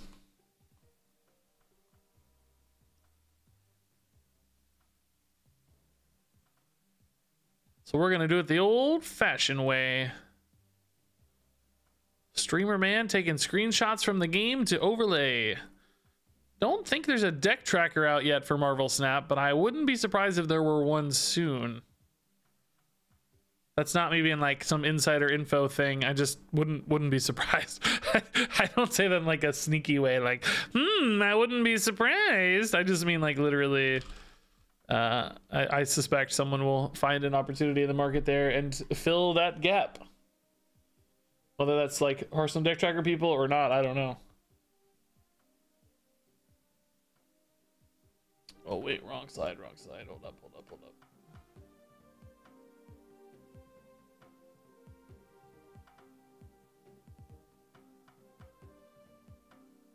All right. Death Moon. Death Moon's a sick name, by the way. I don't know if the deck will work anymore, but that is a cool name. Alrighty, let's go. Death Moon. You subbed Moon Girl and Squirrel for Arrow and Enchantress. Interesting. Yeah, like I said, this is kind of an old deck right now. This is from like months ago, probably. I have not played this in a long while, but we'll see how it goes. Speaking of which, for plays like this, like, am I gonna eat my Yondu or not? I can't remember how much board space matters in this deck versus, you know, like, do I have room to leave the Yondu out, or can I eat the Yondu? I mean, I guess I want to eat the Yondu anyway to get as many destroys as possible. I gotta remind myself how to play this deck. That's no moon. It does tell you how many cards they have in hand and deck, but you have to click. 8 in deck, 4 in hand. And this does often matter, by the way. Can make a big impact on, like, oh, they only have 1 card in hand. They can't play 2 things this turn, so I know I'm safe against some kind of combo, you know. Those sorts of things will indeed pop up. Boy, we lost our Moon Girl. That's not fun necessarily. Ultron gone. Wow. So they are definitely, if this didn't already tell us, which it pretty much did, some kind of Patriot deck, but they've lost their Ultron like crazy power spike. Man, unfortunately, I am not going to compete well in Gamma Lab. So there is some argument that I should just give up a Gamma Lab and not try to compete here at all. You have to assume they're gonna be able to play more stuff. They have like 0 cost cards. I might be better off just trying to win other lanes here instead and playing for a more sensible play. Kind of a big decision to make early, but oh, they didn't add anything. Wow. I guess to some extent though, even with matching Hulks, I would still kind of lose to Patriot in that case. So that may not make too much difference altogether. Next turn's the perfect Wave Carnage, but we don't have Death. So we might be in trouble. I also don't have a follow-up for Death. So we might be in trouble. Feels like we're not going to keep up here. No Death. Wave may limit them a little here, but I think we're unlikely to pull this out. Okay, not waving at all, it turns out. Great news.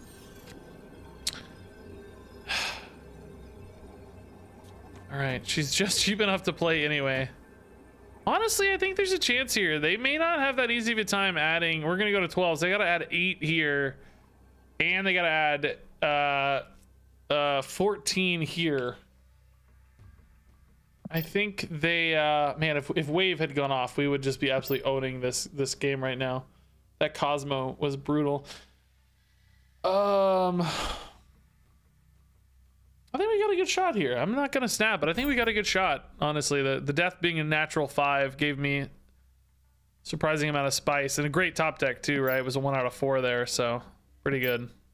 You're pretty likely. Oh, whoa. Oh, I see, Dr. Doom. That's not enough. Those only had 7 each. Yeah, perfect. 1 point win. Woo! See, imagine if the Angel wasn't played there. Wow. Spicy stuff. Just clutching it there. Death for 5 did enough. Beautiful.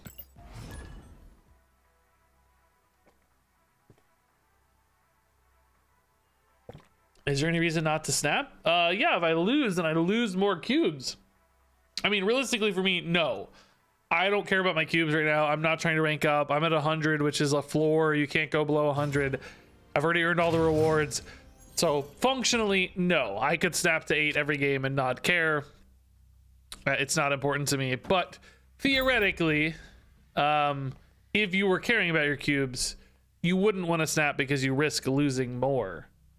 So you only snap when you feel like you have a distinct advantage, which that game, there were a lot of ways where they had ways to beat us, because they could have played, say, a Wisp for 0 mana next to that Doom bot and beat me, for instance.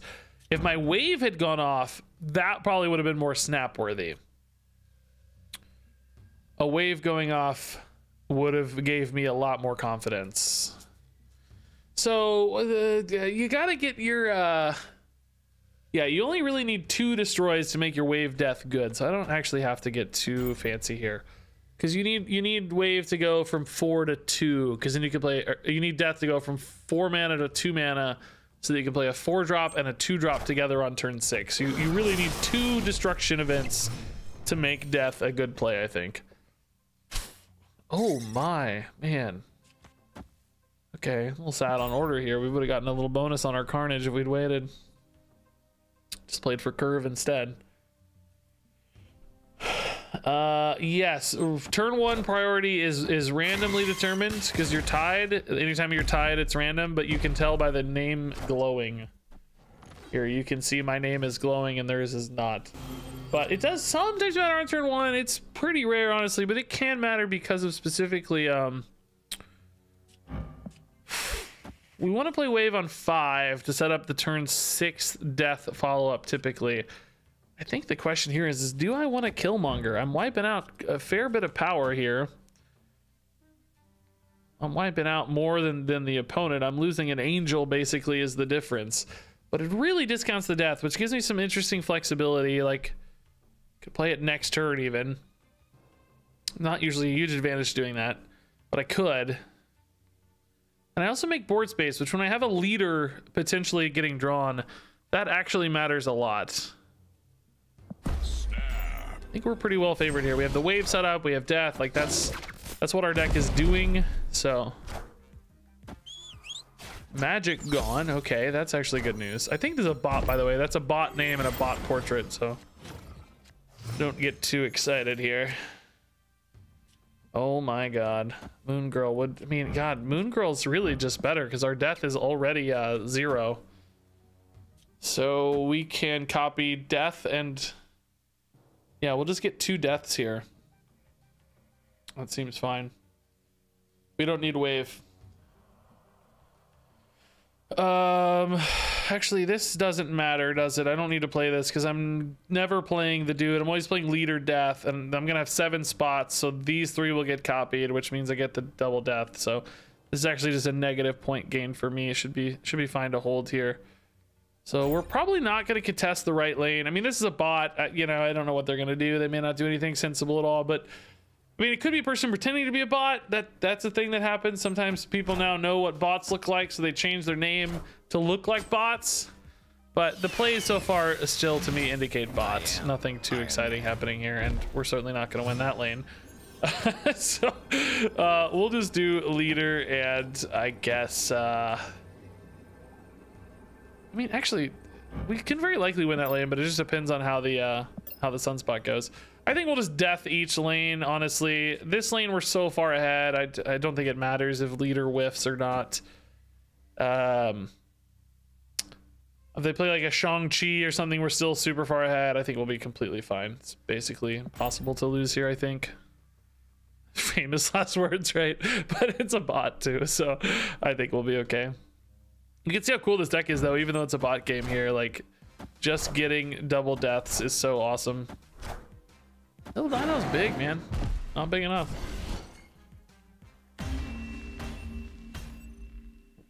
Devil Dino used to be a terror of the meta in combination with Moon Girl. He gets bigger when you have cards. She duplicates your hand. They both got nerfed.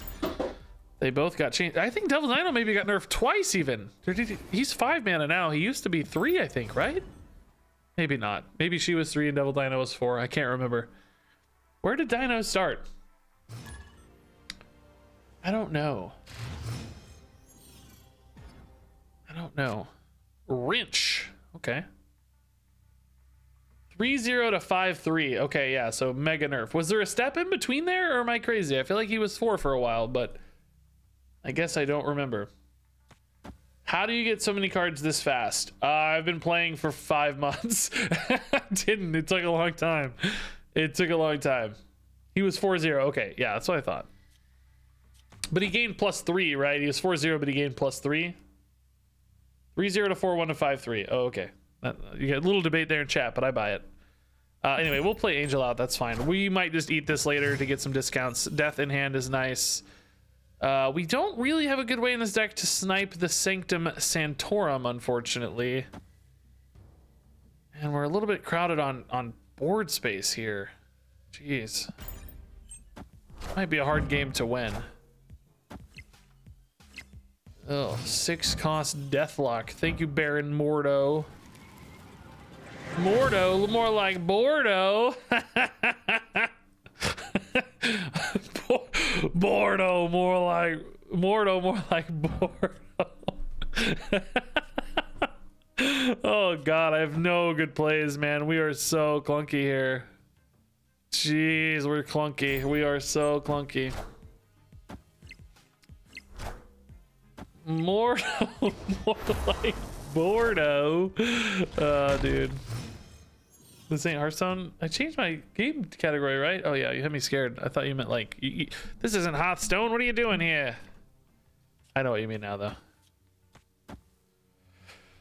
All right, I mean, we can wave. I'm gonna have the death cheap enough, but what's the play? Hobgoblin death? It's gonna be really hard to line that up. Really, really hard. I don't know, man. Destroying so much power here too, but it'll be fine. It's just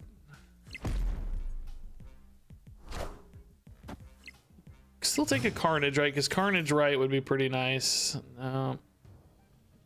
Wave Yondu, I guess. Where am I putting the Yondu? Here? Am I putting a rock in? I want to leave space for a potential leader draw, right? Definitely don't play rock. I'm just wondering even if I put wave here and leave 2 spots, but I don't know. I need the power here probably, right? It's gonna be tough though, man. I don't feel good about this.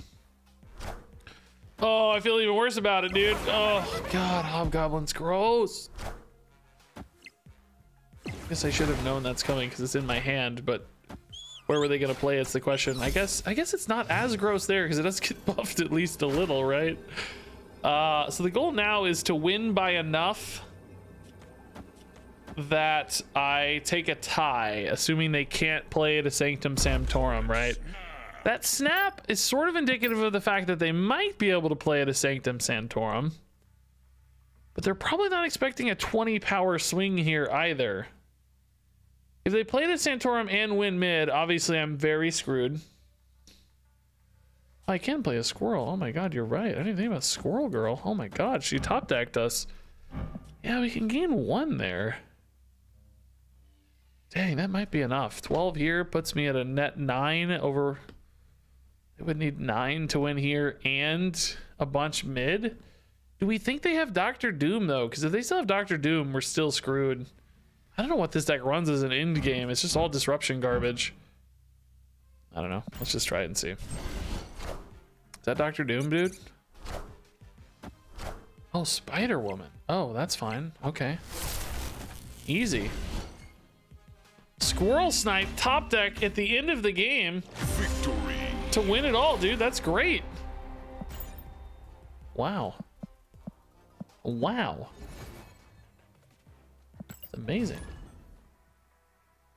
Tiger. Yeah, White Tiger doesn't really get played too much at higher collection levels. I haven't seen it in a long time. I mean, there's some like combo on reveal stuff with like Wong and, you know, stacks of that, but generally as a one-off, very, very rare. Very unusual to see. Why is it that you always, no matter what, always draw your angel? No matter what, angel, if he's in deck, you get to tutor him out for free, but Squirrel Girl gone. Okay, man, are we playing a mirror match right now? I haven't seen anybody playing a Death Wave deck in 100 years. This might actually be a legit mirror match. That's kind of cool. All right, next turn, Squirrel Carnage is fine. Actually fine this turn too, but Deadpool deck. Oh, that's a way cooler version of this. Always draw patches. Exactly the same. Yeah. Precisely the same. All right. It's going to be tough to win. That Deadpool's going to get very big, and I don't really have a Deadpool counter, unfortunately. I don't have any way to, like, destroy it or lock down a lane or... You know, oh, dude, no! Revealing second today has really been killing me a lot. We've really been hurting revealing second so many times today. No wave in hand. I mean, no death in hand. This is not looking good. Really not looking good. And even if I do, my best play is a Moon Girl. I think we're cooked here, guys. Pretty terrible hand, I guess. Morbius is my favorite card. I like when he says, it's Morbin time. You and me both, brother. You and me both.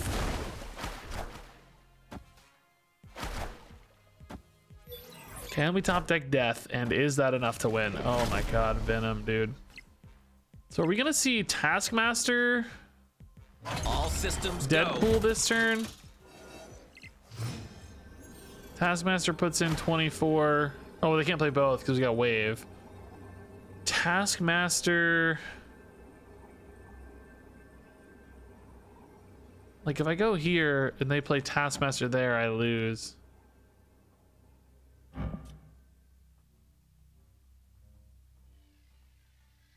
If they play Taskmaster here, they shouldn't really do that though, because then they give it to me for free. I think they always win this with Taskmaster, basically. I don't really care about my cubes though. So, oh, they're playing. What? They have a Death too? Oh my god, we just got bodied. Death Taskmaster owns. I want to play their deck actually. I'm playing this old stupid version of this deck from like Pool 2. Why am I not playing the cool Venom version, right? Like Venom Deadpool is way more fun. I have all those cards. Why don't we play a cooler version of the deck, right? Why am I playing the boring old version? Like, who wants to do that? How do I get the deck on the side like that? I screenshot it and I Photoshop it and I add it to my stream. It's not part of the game, unfortunately. It would be very cool if it were. That would be very helpful. Yeah, I'm just like playing all these old decks I've had sitting in my thing forever, and I'm just not enjoying them very much. I need to play new stuff with good cards and fun cards. Like yesterday we played this deck, which is awesome. That was really fun. We could play this Dracula deck, I guess. I've been dodging this one for some reason, but it's actually pretty cool.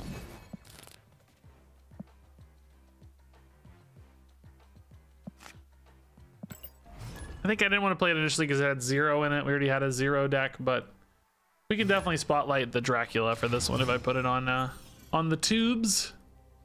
Oh, I didn't screenshot it. I need to screenshot it. Escaped.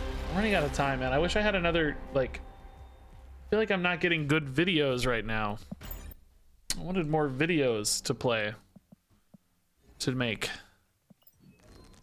I'm not really used to the, like, content side of Marvel Snap just yet, you know? I gotta get used to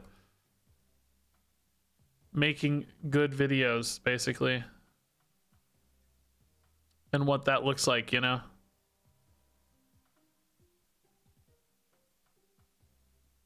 What decks are interesting, engaging.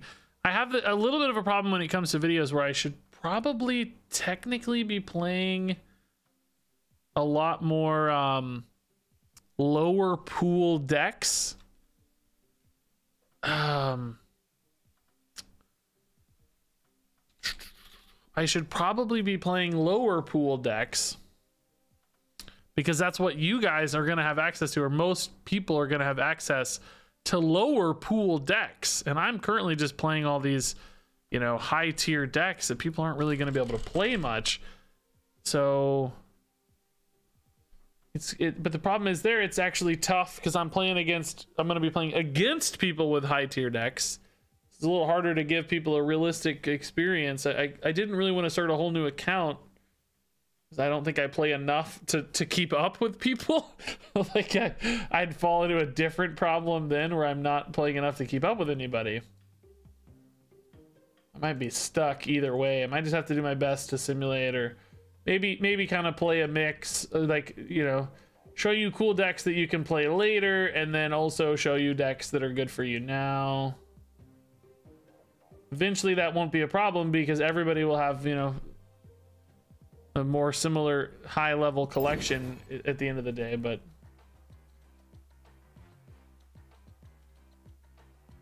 for now, I think that's a bit of a pickle. All right, let's try this. I haven't played this deck in a few days, well, like a week or two, but I think it's a little more modern.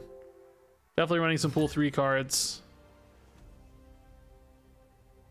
I need to map out some good pool 2 decks to play and some good pool, well, that pool 1 doesn't last that long, so I need to map out some good pool 2 decks to spotlight on stream, right? What's in this deck? There is an Angela, so we're probably holding Nightcrawler. Yeah, okay.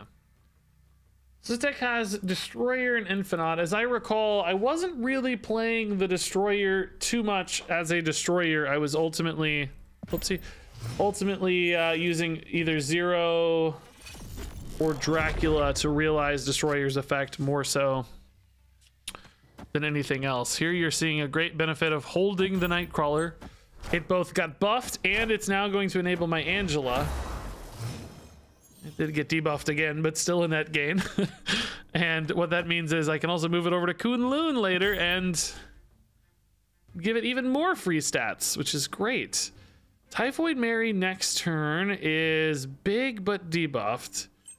Turn 5, currently I have nothing to do. Green Goblin is a jerk. I am so sick of these disruption decks, these like Scorpion Goblin garbage decks. They feel so miserable to me every time. Guess we're gonna Typhoid Mary next turn. That's fine.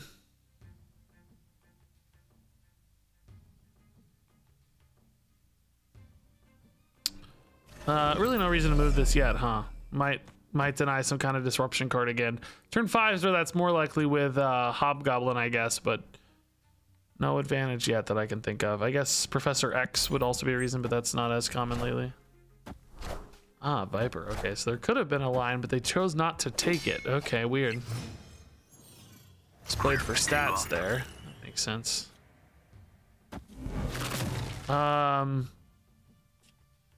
Why is this not...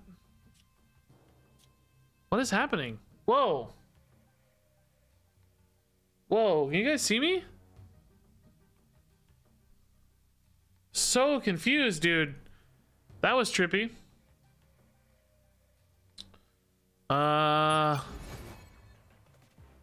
Snap.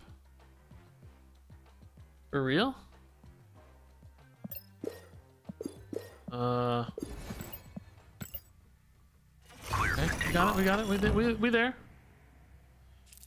They can't play anything here to disrupt that lane, so I don't really see a reason to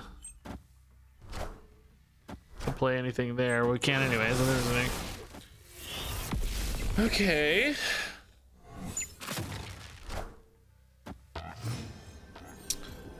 So Iceman's a pretty decent draw, actually. Oh, we don't need Dracula there. He's getting really big. Let's do one of these, right? Dracula's gonna go to either 17 or 21. That puts me a big up on left. Iceman adds 5 here, so I'm winning mid sometimes. And I'm pretty solid on right. Maybe I'm a little bit better off going Wasp here and Iceman here. Is there a little closer here? Well, I'm behind here, so if I win here, it's gonna be like sneakiness. If I'm closer here, I think I like that a little more. Yeah, I like this a little more. Not so confident that we snap, I don't guess. Although, I don't know, they don't have any sort of counters to this, but I just don't know what to expect. Oh, only playing 1 card, just the Shang-Chi. That's totally fine, yeah. No worries there. Dracula gonna carry for us. Do we get Infinite or Destroyer? We get the tiny boy, the tiny 17 power Destroyer. So if you haven't seen Dracula, by the way, guys, he does that. He discards a card and takes its power, which is pretty cool. I'm gonna realize I want to actually swap over to the base character views. I'm sorry. I specifically for early right now, I want to make sure I'm using the base art. I know they have the names. I know that you probably know the cards by their names and the big logos, but I think it just helps for a little bit of visual clarity, like quick, easy identifiability by seeing the card's base artwork. So I'm actually going to take a new screenshot. I'm sorry, guys. I realized in the middle of that game when Destroyer was looking all goofy as a pixel card there that I was probably going to want to change that. My apologies.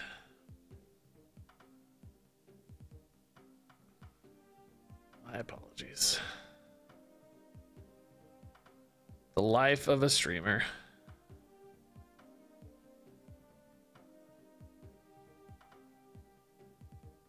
Messing things up. Yeah, this deck will be good for a video. Dracula will be a cool card to spotlight for sure. And this is a pretty good deck too, I think. I was winning a lot with this deck when I first started playing it.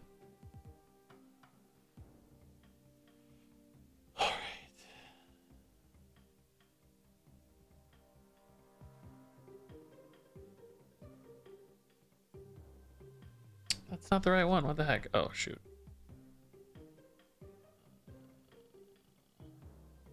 There it is. Cool. All right. There we go. Sorry for the delay there, guys.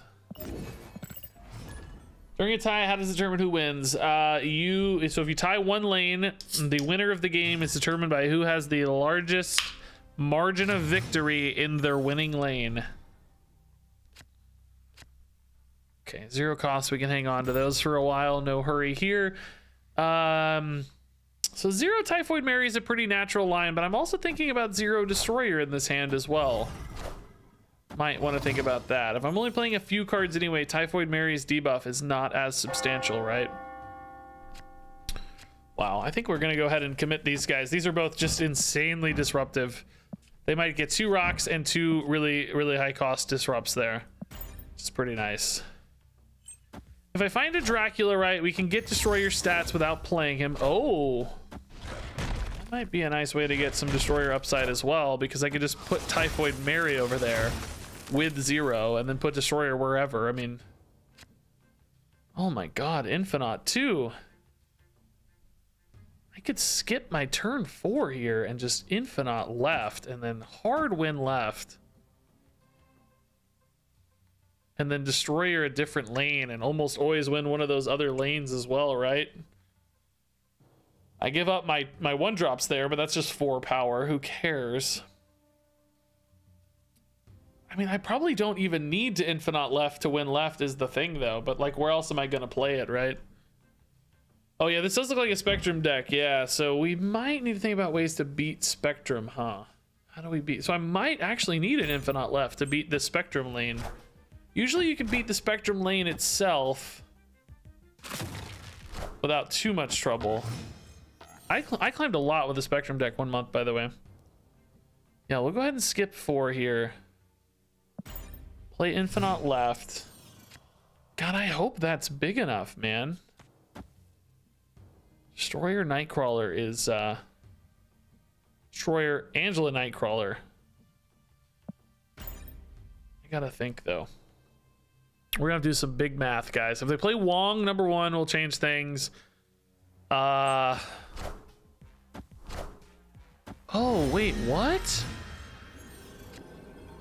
Why did they play that now? Huh. Why didn't they play that mid? And do they have like a way to make another one? Like Arnim Zola it or something? Why did they put that there? Why wouldn't you put that mid?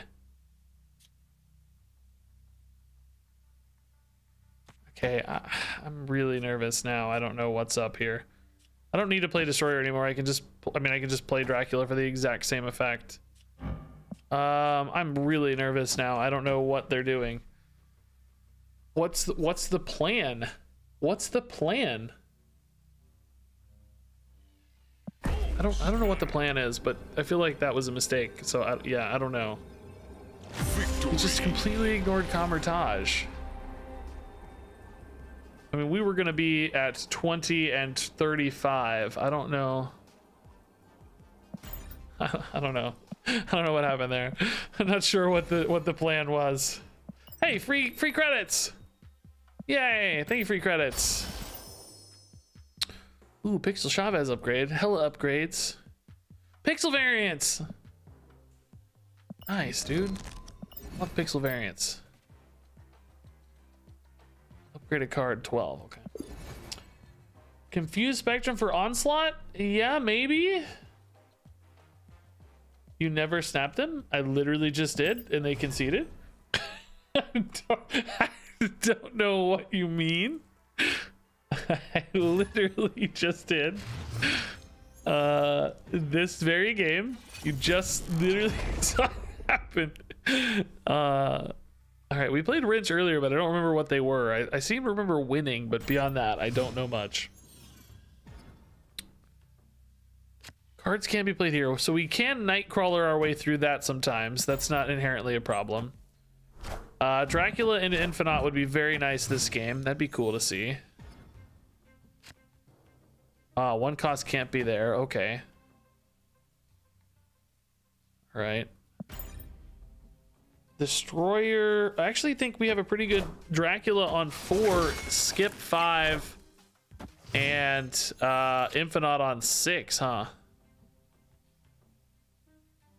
Yeah.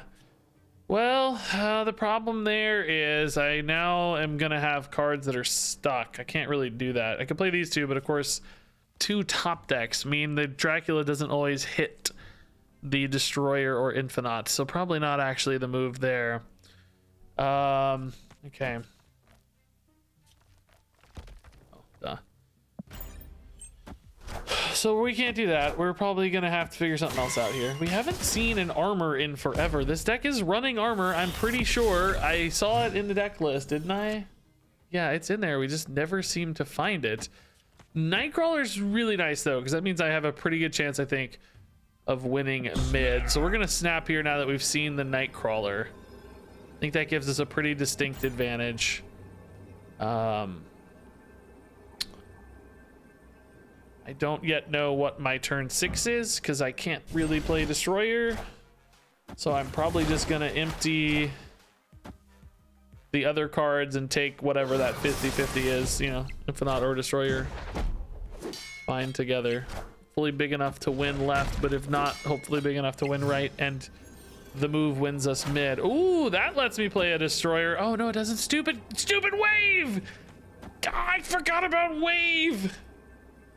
Oh, now I'm taking a 2 out of 3. Oh god. They also probably have Death coming down. Death to the right does tie Destroyer. Death to the left also wins left, but then I have a 2 out of 3 chance to win right, probably. Infinite wins right, maybe no matter what. We definitely hang in here. Let's see how this goes. They really seem to be confident despite this Nightcrawler. That makes me nervous. They have like a Doctor Doom and a Death. That would win the game. Doctor Doom Death would be pretty gross. Oh man, I'm scared. I'm really scared. Death. Taskmaster Death. Okay, that's about the same as... Ooh. Okay. Woo! We hit the 1 out of 3 there, really, because 16 wasn't enough. Wow, that was close, dude. The buffed Death into Taskmaster, so gross. I thought they might have a play for mid. They were so confident. Because you know that Dracula is pretty scary. I'm surprised they were as confident to snap into that Dracula. Huh. Might have been a little better off playing 0 to the right on... Oh no, I can't play 0 to the right. Never mind. Nope, no, I couldn't have. I could have played Wasp to the right, but it wouldn't have won into the Destroyer scenario anyway, so it wouldn't have mattered. Okay, dang. Taskmaster, yeah, I love Taskmaster. I climbed to infinite this season with Taskmaster Red Skull stuff. It was really, really good. Guys, I gotta take a pee break. I gotta go. Like, I'm only gonna play 1 or 2 more games, but I'm literally gonna pee my pants if I don't take a pee break. So give me a few minutes. We're gonna play just a few more games when I come back. But just gotta be. I'll be. Ba-da-da-da. Ba-da-da-da-da.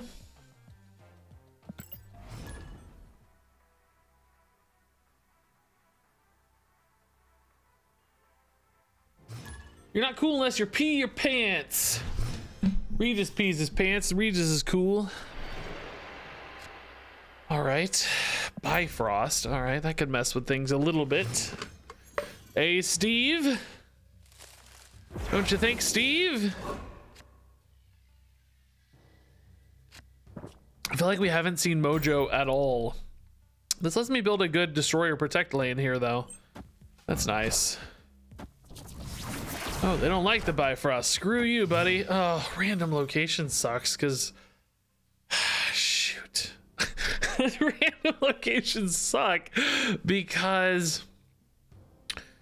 they may not go all together, which means the armor might get stranded from the rest of the power that I develop in this lane. I can sometimes manipulate that by filling another lane, but this deck won't be very good at that. This deck wouldn't be very good. What a good Scarlet Witch, huh? Revealing second today has been killing me, dude. Sometimes it's about 50-50 whether you want to reveal first or second. Today it has been absolutely brutal. Dracula does mean that I don't have to actually play a Destroyer, which that's pretty nice. Let's go ahead and put that in there now. I think that's okay. Enchantress. It's another good reason to not play Destroyer, actually. All right. That works for me. Typhoid Mary is one we could definitely silence off next turn. These are all going to move anyway, so let's just whatever. Hopefully they don't all go with Dracula, because we feel pretty good about the Dracula lane anyway. You know, I could just skip this turn. No, you really can't, because... Nah. Playing Infinite just doesn't really ever make sense in this deck, I don't think. I mean, it can, I guess, theoretically, but pretty rarely anyway. Does it make sense? All right. Yeah. It's not really too much of an overcommitment because they did get some nice power there. If we had an armor, this would be such a good Destroyer, but instead we go like this. Typhoid Mary, unfortunately, is going to punish quite a bit, but 11 stats here, and, you know, we're gaining at least 16 here, I guess 15 sort of with Typhoid Mary, so hopefully that's enough. There is some logic to playing here because there's a decent chance that Mojo gets buffed, and they also only have one slot here to net, you know, quite a few points. And we always win if they don't play, and then if they do play, we have the Mojo to gain like even more crazy stats. What am I going to? These are each 1 and 1 and 0. It's 12 to 6. They need to gain 6, but then they need to actually gain 12. In a weird way, that's almost safer, isn't it? Yeah, I think it is. Let's try that. Let's try that. Ooh, Ironheart's kind of spooky, but should be fine. Should be fine. Yeah, Mysterio's not enough there. We got the Infinite too, that's good. Didn't matter there, but cool. That's a good little win. That's a good little win. Oh, Wasp first for leader. That makes sense, sure. I hear you. Yeah, that's a nice little optimization. Because they only had one spot left for the leader. I mean, the Typhoid Mary is almost a net loss anyway, but yeah, no, it's still a gain. Because the stats being dispersed really aren't much of a negative for them, probably, for the Typhoid Mary. Like, they might lose 8 stats or something, but they're spread out so well that it'd still be worth it for them.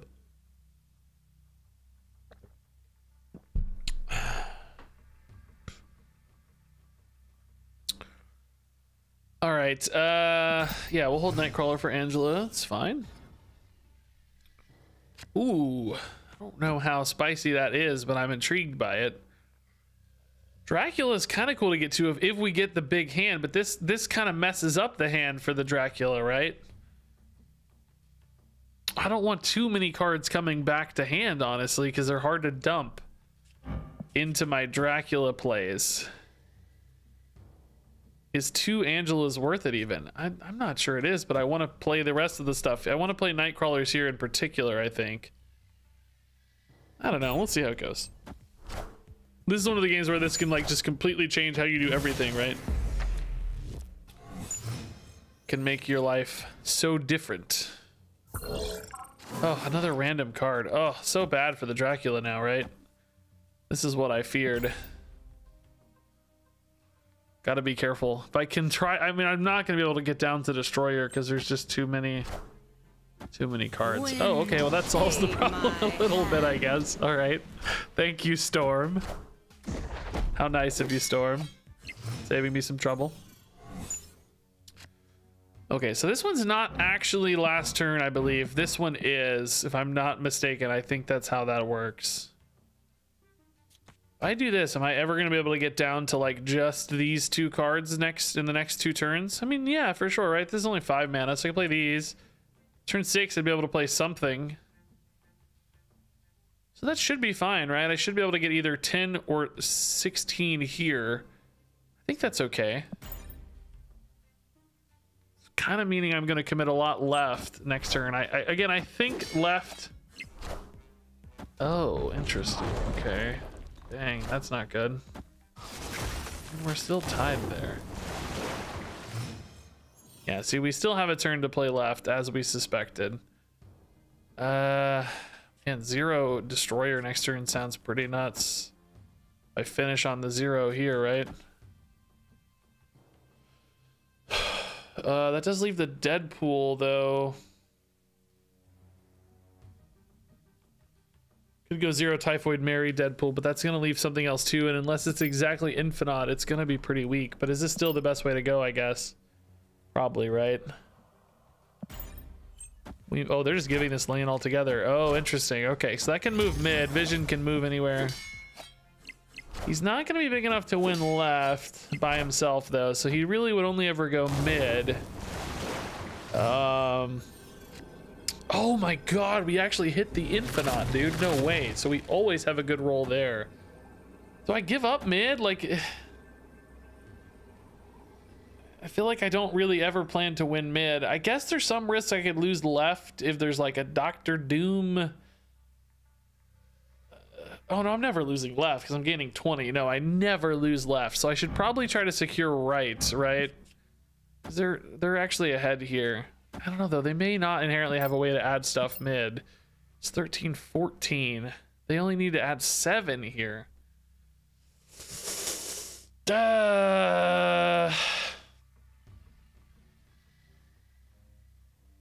Boy, I don't know. They had a Doctor Doom, they'd only be adding 5 here. That's not enough. I guess that's okay. I don't know, let's see. Oh, weird. They went for mid. Is this nearly big enough though? Oh my god, it is, but I mean not quite. It's good enough for us. I mean, oh my god. Yeah, we maybe should have moved the Nightcrawler over, but there's just no way to know. Oh my god, too close. Oh god.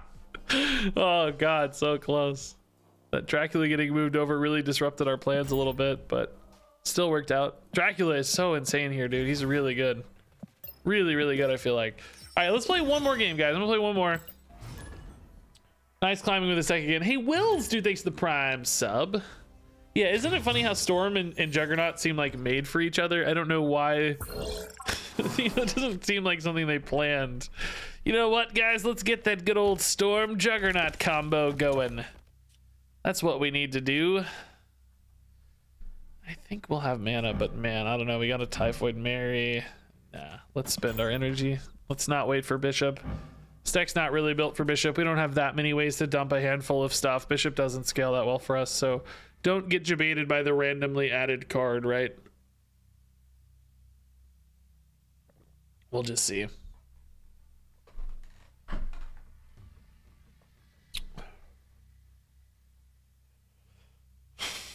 Juggernaut Cosmo was your Wombo combo against negative Magic decks last season.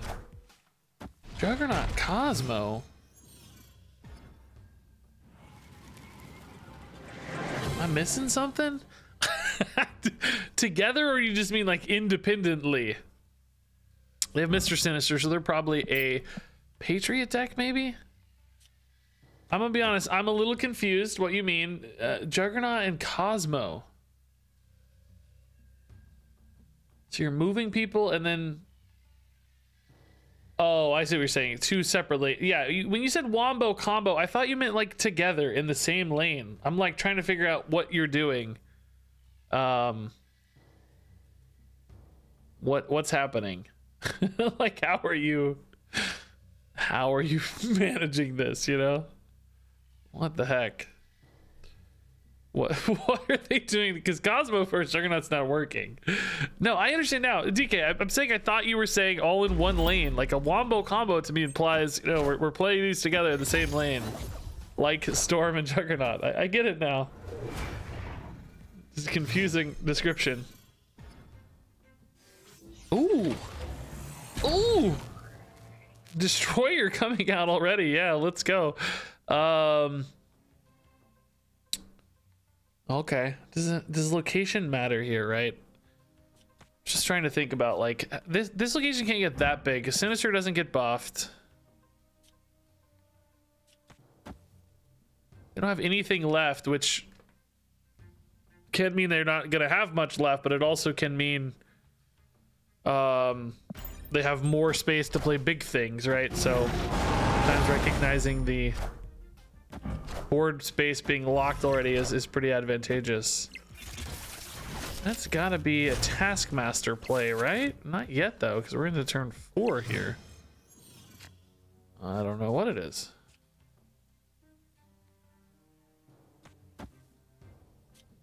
Yeah, this turn's clunky for me, isn't it? We don't really love Typhoid Mary here. I mean, I guess I could go Typhoid Mary and then like pass Infinite. It's probably gonna be the best power I can get. Where am I putting the Typhoid Mary?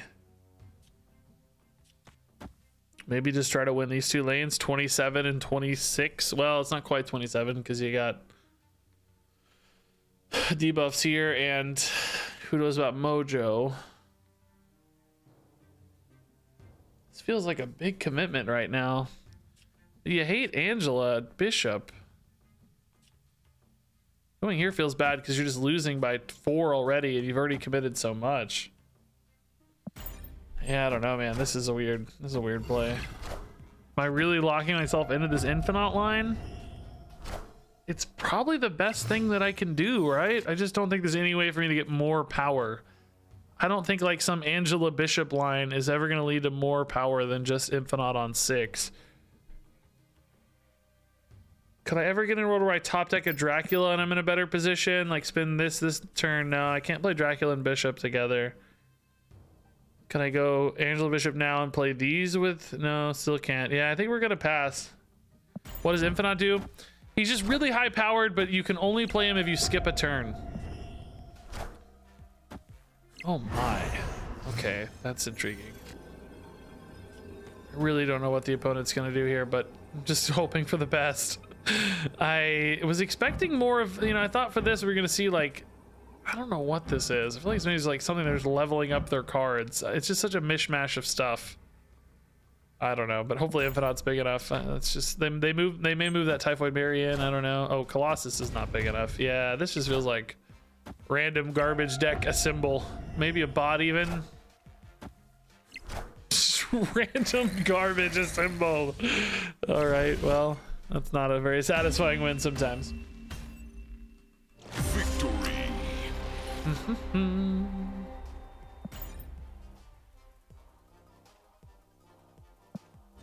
All right, we are winning a lot with this deck, I'll say. Climbing pretty fast. My highest rank ever in Marvel Snap's like 127 or something. There's only one time I ever tried to go above 100. I usually just goof off, but one season I went a little harder and got to 127. There's people who've gotten to like hundreds though. Particularly if you got in like a bot loop, you could get like sort of an elevated MMR into this like bot loop and then really go crazy. Spider-Man, that's cool. I don't know how to use that, but it's fun. I just dump left here. Oh yeah, okay. Angela to Angela, sure. Spider-Man's. They've got like some really disruptive stuff in their hand and slash deck. I don't know what exactly that means just yet though. Should I be looking for Goblin? Yep, I should. It's not a bad Goblin ultimately though, because it's still getting buffed a little. I mean, clearly still a net loss in power overall, but doesn't feel quite as bad as some goblins you've seen, I'm sure.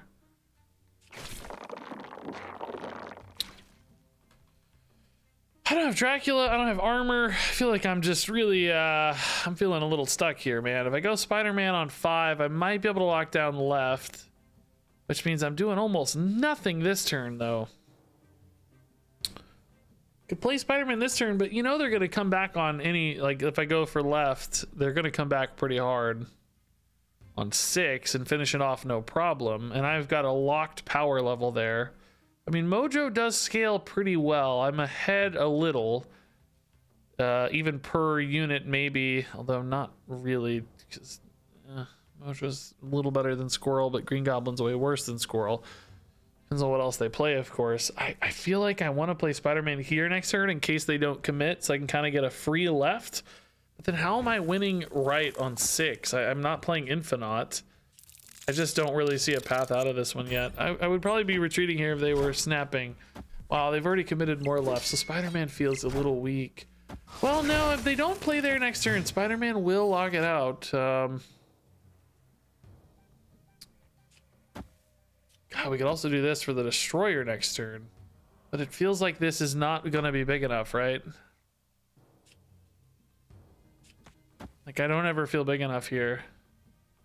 I certainly don't feel big enough mid either. Do I even win this with Spider-Man? Jessica Jones is going to gain 4. They're going to 29. Yeah, I do win it with Spider-Man. Can Mojo carry this lane for me? Because if so, armor's pretty nice for Destroyer. Because this turn does not leave me anything to do on 6. Other than a top deck Dracula. I don't know, man. If they play here this turn, I'm screwed. Probably overdoing it with a Spider-Man that's not even in my freaking deck. Now, they have a Spider-Man 2. Where's theirs going to go? They haven't played theirs yet, so we don't know. They might be playing a Spider-Man. I could see them playing a Hobgoblin mid. That seems reasonable. Friendly neighborhood Spider-Man here. Okay, I'm insane, I guess. I thought I was going to be ahead. What? Oh, maybe I didn't account. No, I accounted for Angela. Am I really bad at math? Oh my god, we actually hit the Dracula, though. This was the hope. I thought I calculated this for 4, and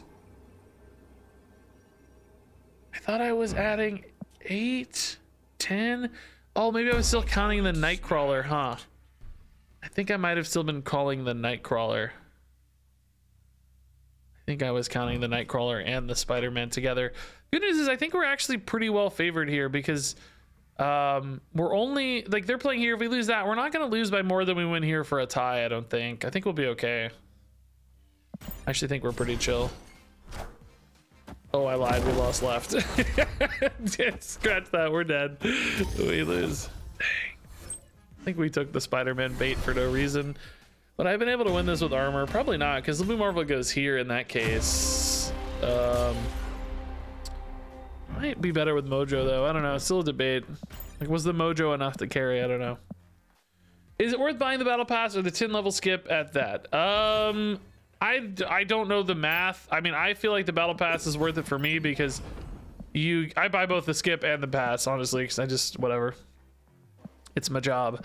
But I do think you get a lot of rewards if you're going to spend money and you want to turn your money into progress on the collection track. I suspect the Battle Pass is one of your best bets. Not to mention you just get a card right away. You get this card right away. So probably, but I don't know the exact math. So I cannot tell you 100% certainty. DK seems to agree with more confidence that if you're planning to give them money anyway, then it's the best way to do it. Yeah. Which was my takeaway too. All right. Let's go. 100% chance to destroy a card. It lived. I didn't know it was possible. Oh my God, it lived. The day has finally come when the danger room hath failed. I didn't know that this day would ever arrive. Wow, now we've nerfed it with the armor. Amazing. Even better. What do you know? All right, boys, let's go.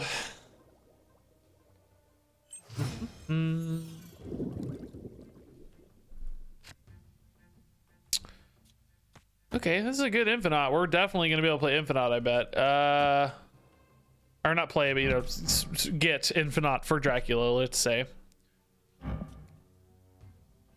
Yeah, I don't know. This doesn't necessarily play the Destroyer very well because the Dracula would die, but that's all right.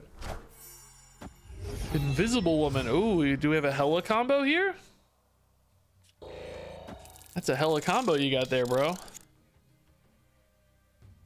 If I top deck Destroyer, it's never really better, is it? I don't know. Definitely feels like discard hella stuff. Oh yeah. Oh boy. Boy, oh boy, we are screwed. Yeah, we're just dead. I mean,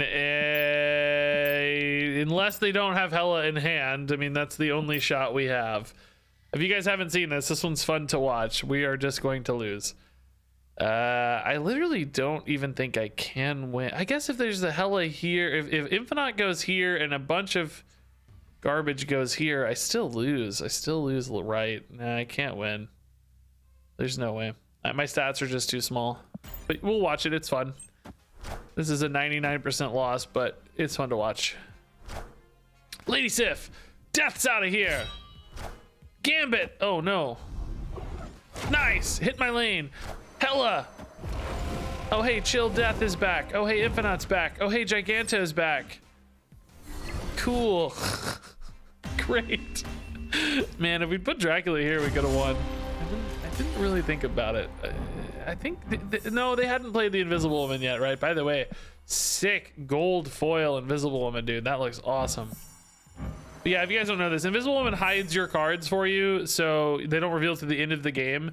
So what that means is you can hold on to your discards until you've played Hella, because Hella will play all the cards you discard at random locations.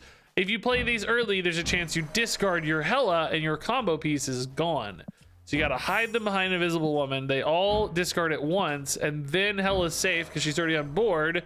And then you discard all this other gigantic garbage. Now they could have maybe hit Blade on a Hella, but they may not have had it in hand yet. You know, it's played so early that this deck's cool. It's weak to a few things. You can Enchantress this effect away so that they reveal too early and discard Hella. Sometimes they don't find the Hella. Sometimes they don't find the Invisible Woman, which can both create some hiccups that disrupt the combo.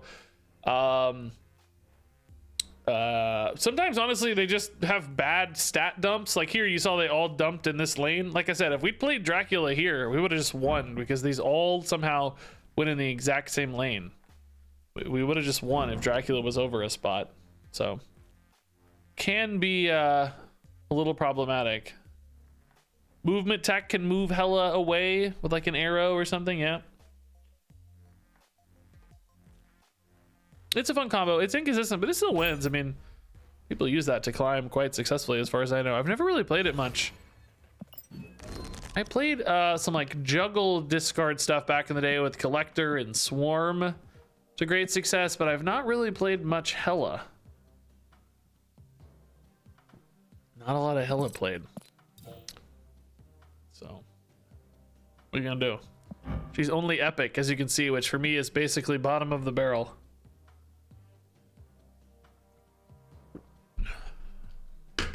Don't have many boosters for Hella. All right, what are some good decks to climb for new players? Here, I'm gonna head off, so I'll drop this link real quick. I put a couple together that is supposed to be in a video. I got one more sponsored video coming from Marvel Snap tomorrow. I hope to God. I wanted it to be today, but it's not quite reviewed yet. So tomorrow, and then those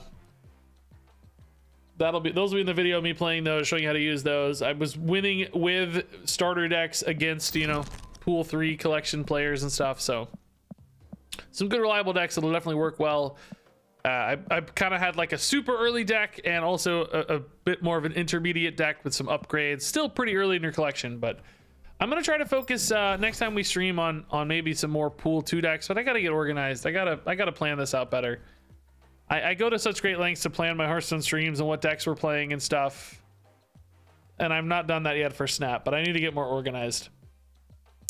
What do you mean back in the day? The game's been in early access for 5 months or so. So, you know, I've got like 5 months of the game behind me. So there's already been like multiple rounds of nerfs and so on. So it was available to a small-ish pool of people that expanded over time and is now available to everybody. That's why my collection level is already 6,700 as opposed to like 100 or whatever, you know. And that's why I have every card right now. We have any upgrades on our base stuff? No. Lots of upgrades on everything else though. All right, guys, I'm gonna hop off. Let me drop a raid on another unsuspecting Marvel Snap streamer, and I will Let me drop a raid on another see all of you tomorrow. Marvel The plan Snap is more Hearthstone tomorrow and more Marvel Snap tomorrow as well. So stay tuned. I also plan to have at least another week of videos for Marvel Snap coming out, and you know, maybe even more. I don't know. We'll see how they do. We'll see how they do, but planned for a lot. So at least for the next week or two. So stay tuned to YouTube. You can find my links wherever. Just Google my name, whatever. I don't know, it's fine. You'll find it. I just hate linking stuff. You guys will find it, whatever. Or you won't. That's fine too. But enjoy this raid. Thanks for hanging out tonight, everybody. Love you all a ton. Good luck out there in the universe. Enjoy this raid. Be nice. And thanks for watching. And until next time, game on.